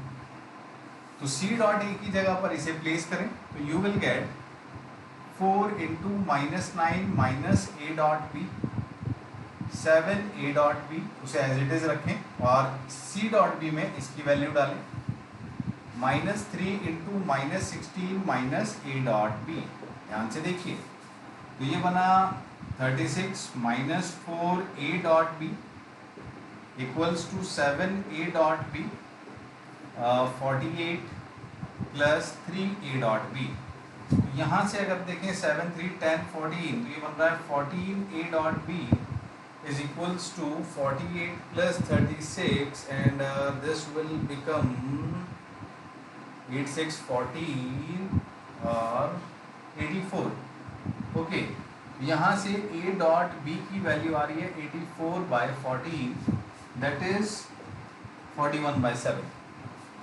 सही है। नाउ अब बच्चों a क्रॉस b, आपको याद होगा कि इसको हम ऐसे भी लिख सकते हैं, mod a square mod b square minus A dot b का होल स्क्वायर। फॉर्मूला है ये, ठीक है। बस आराम से समझ में भी आ रहा होगा कि कैसे लिखा गया। प्रूफ करना चाहें तो डॉट लगाकर या क्रॉस लगाकर प्रूफ भी कर सकते हैं। अब यहाँ इनकी वैल्यूज डाल दीजिए। मॉड ए का स्क्वायर 9, मॉड बी का square 16 minus A dot B, that is 41/7 का स्क्वायर। इसको आप सॉल्व करेंगे तो 109 पॉइंट समथिंग समथिंग, जो आप निकाल सकते हैं डेसिमल में कितना आएगा, लगभग इतना आ जाएगा। And this will be your answer. ध्यान से देख लीजिए बच्चों किस तरीके से किया। तो मेरे हिसाब से एक अच्छा क्वेश्चन है। ये सारी चीज़ें सोच कर लेकर आना इस क्वेश्चन को बेहतरीन बनाता है। तो वेक्टर्स का अगेन एक अच्छा क्वेश्चन, टफ की कैटेगरी में मैं इसे प्लेस करता हूँ। ध्यान से देखें सभी। नेक्स्ट क्वेश्चन पे आते हैं बच्चों। नेक्स्ट क्वेश्चन आपकी स्क्रीन्स पर देखिए। क्या था क्वेश्चन? क्वेश्चन ये था, एक आपको सेट दिया हुआ है, पॉलिनोमियल एक सेट इस तरीके का। इससे a0 a1 a2 a3 में आप वैल्यूज डालते रहिए तो आपको अलग अलग फंक्शंस मिलते रहेंगे। तो वो कह रहा है कि इस तरीके का एक फंक्शन है जिसे मैंने f मान लिया। उसने एक टर्म डिफाइन की है mg। mg का मतलब है कि g पॉलिनोमियल में जो जितने number of distinct real roots आएंगे that is defining by m। तो अगर उसने mf डैश लिखा है तो मतलब f डैश में इसके डेरिवेटिव में कितने रियल रूट्स रहेंगे that is defining by m। Similarly for mf double dash. अब उसने कहा मिनिमम वैल्यू ऑफ दिस कितनी रहेगी, मिनिमम पॉसिबल वैल्यू। उसके लिए हमें इसको डिफरेंशिएट करना होगा बच्चों। आप देखिए, अगर मैं इसे डिफरेंशिएट करूं फंक्शन को, तो लेट अज्यूम इसे p मान लेते हैं कोई फंक्शन। तो ये क्या बनेगा, first function into differentiation of second plus second into differentiation of first, like this. तो एज यू आर वाचिंग कि x स्क्वायर माइनस 1 तो कॉमन आ जाएगा, यहाँ बनेगा x square minus 1 p dash plus twice of 2 into 2 that is 4x into p, like this. तो ये कितने degree का पॉलिनोमियल है, p डैश क्वाड्रेटिक है, quadratic into quadratic is x की पावर 4, यहाँ पर p 4 ही है, तो यानी ये 4 डिग्री का पॉलिनोमियल है। 4 डिग्री पॉलिनोमियल। 4 डिग्री पॉलिनोमियल के लिए तो हम नहीं कह सकते कि उसका एटलीस्ट एक भी रूट होगा या नहीं होगा, यहाँ से नहीं कहा जा सकता। पर यहाँ से f dash x equals two plus minus 1 होगा ही होगा। तो दो रूट्स तो हैं ही से मिनिमम में, तो मिनिमम वैल्यू ऑफ दिस 2 तो रहेगी से। अगर आप mf डबल डैश के बारे में चर्चा करें तो mf डबल डैश के लिए इन दोनों को, this is a polynomial, q से डिफाइन कर देता हूँ, 4 डिग्री का पॉलिनोमियल है। तो first function into derivative of second plus second function into derivative of first. तो आप जैसा कि आप देख रहे हैं कि ये 4 का था तो ये 3 का होगा, 3 इंटू 2 5, ये 5 डिग्री का पॉलिनोमियल है। 3 इंटू 1 4, यानी ओवरऑल 5 डिग्री का। और डिग्री का पॉलिनोमियल है, यानी एक रूट तो और डिग्री के पॉलिनोमियल का होता ही है। 2 प्लस 1, हमारा आंसर बनता है बच्चों 3। जैसा कि मैं देख रहा हूँ तो एक मीडियम लेवल का क्वेश्चन है जो सिंपल पॉलिनोमियलिक एनालाइजेशन से किया जा सकता है। देख लीजिए। चलिए बच्चों, फर्स्ट पेपर के लास्ट क्वेश्चन की तरफ बढ़ते हैं। लास्ट क्वेश्चन आपका लिमिट से आया है। लिमिटिंग वैल्यू दी हुई है कि x अप्रोचेस टुवर्ड 0 प्लस के लिए एक नॉन जीरो लिमिट आनी चाहिए, उसके लिए a की वैल्यू बताइए। सिंपल सा क्वेश्चन है, आराम से इसे सॉल्व किया जा सकता है। अगर आप इस फॉर्म को ln फॉर्म में लिखें तो ये लिखा जाएगा e raise to the power ln 1 minus x by x, इस तरीके से, ठीक है। माइनस e की पावर माइनस 1 अपॉन x की power a, limit x approaches toward 0 plus. दिख रहा है? क्वेश्चन देख लिया सभी ने, ठीक है। अब मैं इसमें से e की पावर माइनस 1 कॉमन ले लेता हूँ बच्चों, तो ये क्या बनेगा, e raise to the power ln 1 minus x by x plus 1 आ जाएगा इधर, और इधर माइनस 1 रहेगा बाई एक्स की पावर a। यहाँ पर आप एलसीएम ले लीजिए, यहीं पर ले लेते हैं, तो ये प्लस एक्स हो जाएगा साथ में। ठीक है, अब अगर आप ध्यान से देखें तो ये जो लिमिटिंग वैल्यू है ये किसकी तरफ अप्रोच कर रही है बच्चों? इसके लिए एक काम करते हैं, इस लिमिटिंग वैल्यू को थोड़ा सा अलग से एनालाइज करते हैं। ln 1 minus x plus x upon x, ये जो पावर है इसमें x अगर 0 की तरफ जा रहा है, 0 प्लस, तो ये किधर जाएगा? इस पे लॉपिटल लगा दीजिए। लॉपिटल लगाते ही ये 1 upon 1 minus x into minus 1 plus 1 upon 1 हो जाएगा। जैसा कि आपको दिख रहा है, एलसीएम लेने पर ये बनेगा minus x upon 1 minus x, यानी x approaches toward 0, this is going toward 0, यानी ये जो पूरा फंक्शन है ये 0 की तरफ अप्रोच कर रहा है। अगर मैं इसे थोड़ी देर के लिए एक फंक्शन का नाम दे दूं fx, और यहाँ पर fx से ऊपर नीचे मल्टीप्लाई डिवाइड किया जाए, तो आप जानते हैं e की power fx minus 1 upon fx, when fx is approaching toward 0, this whole quantity is approaching towards 1। ये पूरी क्वांटिटी तो 1 की तरफ अप्रोच करेगी, तो मुझे इसके लिए घबराने की आवश्यकता नहीं है। मैं इसे एक तरफ निकाल के रख देता हूँ अलग से, उसे लिखने की बार बार जरूरत नहीं। तो अब जो बचा वो क्या था, e की power minus 1 into fx upon x की पावर a, ये बचा। ध्यान रहे ये पूरी क्वांटिटी 1 की तरफ जा रही है, तो इसे मैंने अलग करके रख दिया, लास्ट में 1 ही डालना है। ठीक है, तो अब इसकी वैल्यू अपने को देखनी है, limit x approaches toward 0 plus. तो ये fx की जगह वैल्यू डालता हूँ बच्चों। fx फंक्शन क्या माना था हमने, इसको fx लिया था, तो that is ln 1 minus x plus x by x. By x मतलब यहाँ पर a प्लस 1 कर दिया जाए। अब वापस से अगर आपको इसकी लिमिटिंग वैल्यू निकालनी है, तो मैं इस पर लॉपिटल लगाता हूँ इस क्वांटिटी पर। तो ये 1 अपॉन 1 माइनस एक्स प्लस 1 वही चीज़ है, नीचे आ जाएगा a प्लस 1 इंटू एक्स की पावर a। तो ये आपका बनेगा minus x upon a plus 1 minus x x की पावर a। इस तरीके से अब आपको यहाँ से एनालाइज करना है, लिमिट लगी हुई है बच्चों, वही x अप्रोचेस टुवर्ड 0 प्लस, और यहाँ पर e की पावर माइनस 1 भी साथ में है। अब आप यहाँ से एनालाइज करिए कि a क्या क्या हो सकता है। a 0 हो सकता है क्या? अगर a 0 हो गया तो इसकी लिमिटिंग वैल्यू कितनी निकलेगी? x अगर 0 को जाएगा तो ये पूरी क्वांटिटी 0 को चली जाएगी, पर आपसे नॉन जीरो लिमिट मांगी है, तो a 0 तो नहीं हो सकता। a 1 हो सकता है क्या? a को अगर आप 1 डालेंगे तो ये क्वांटिटी इससे कट जाएगी, ये इससे कट जाएगा x, तो ये एक लिमिटिंग वैल्यू दे देगा, बात बन जाएगी। क्या 0 से 1 के बीच की कोई वैल्यू हो सकती है? नहीं हो सकती, क्योंकि उसमें किसी भी केस में ऊपर एक x बच ही जाएगा। अब 1 से बड़ा हो सकता है क्या? 1 से बड़ा होने पर ये x कटकर नीचे x बच जाएगा, जो इस पूरी क्वांटिटी को नॉट डिफाइंड की तरफ ले जाएगा, यानी a की मात्र एक ही वैल्यू आ रही है, और वो है 1। देखिए बच्चों, तो लास्ट वाली लिमिट का आंसर है 1। तो मैं इस क्वेश्चन को, मतलब क्वेश्चन ठीक ठाक था, मीडियम कैटेगरी में डाल रहा हूँ। ध्यान से देखें, कोई बहुत बड़ी बात नहीं है। तो ओवरऑल क्यूमुलेटिव सारे क्वेश्चंस का निष्कर्ष निकालकर पेपर के लिए कहा जाएगा कि क्वेश्चंस तो ऐसे थे जो हम सब बना लेते, बट 1 घंटे में जो एवरेज बच्चा है वो इसे कर पाए। एवरेज के लिए मैं IIT एडवांस के एवरेज की बात कर रहा हूँ, कि उस बच्चा वो इसे कर पाए, ये थोड़ा सा संभव नहीं लगता, क्योंकि क्वेश्चन पेपर लगता है कि भाई 1 घंटे से ज़्यादा ही जाएगा, यानी 1.25 घंटे से 1.5 घंटे का समय एक एवरेज बच्चा लेगा इसे करने में। तो समय के रूप में मैं इस क्वेश्चन पेपर को टफ करार देता हूँ। अन्यथा क्वेश्चन सारे ऐसे हैं कि जिन्हें थोड़ा देर सोचा जाएगा, करने की कोशिश की जाएगी, तो क्वेश्चन पेपर बन जाएगा। तो फिर अब अगली वीडियो में मैं पेपर 2 का सॉल्यूशन लेकर आऊँगा बच्चों।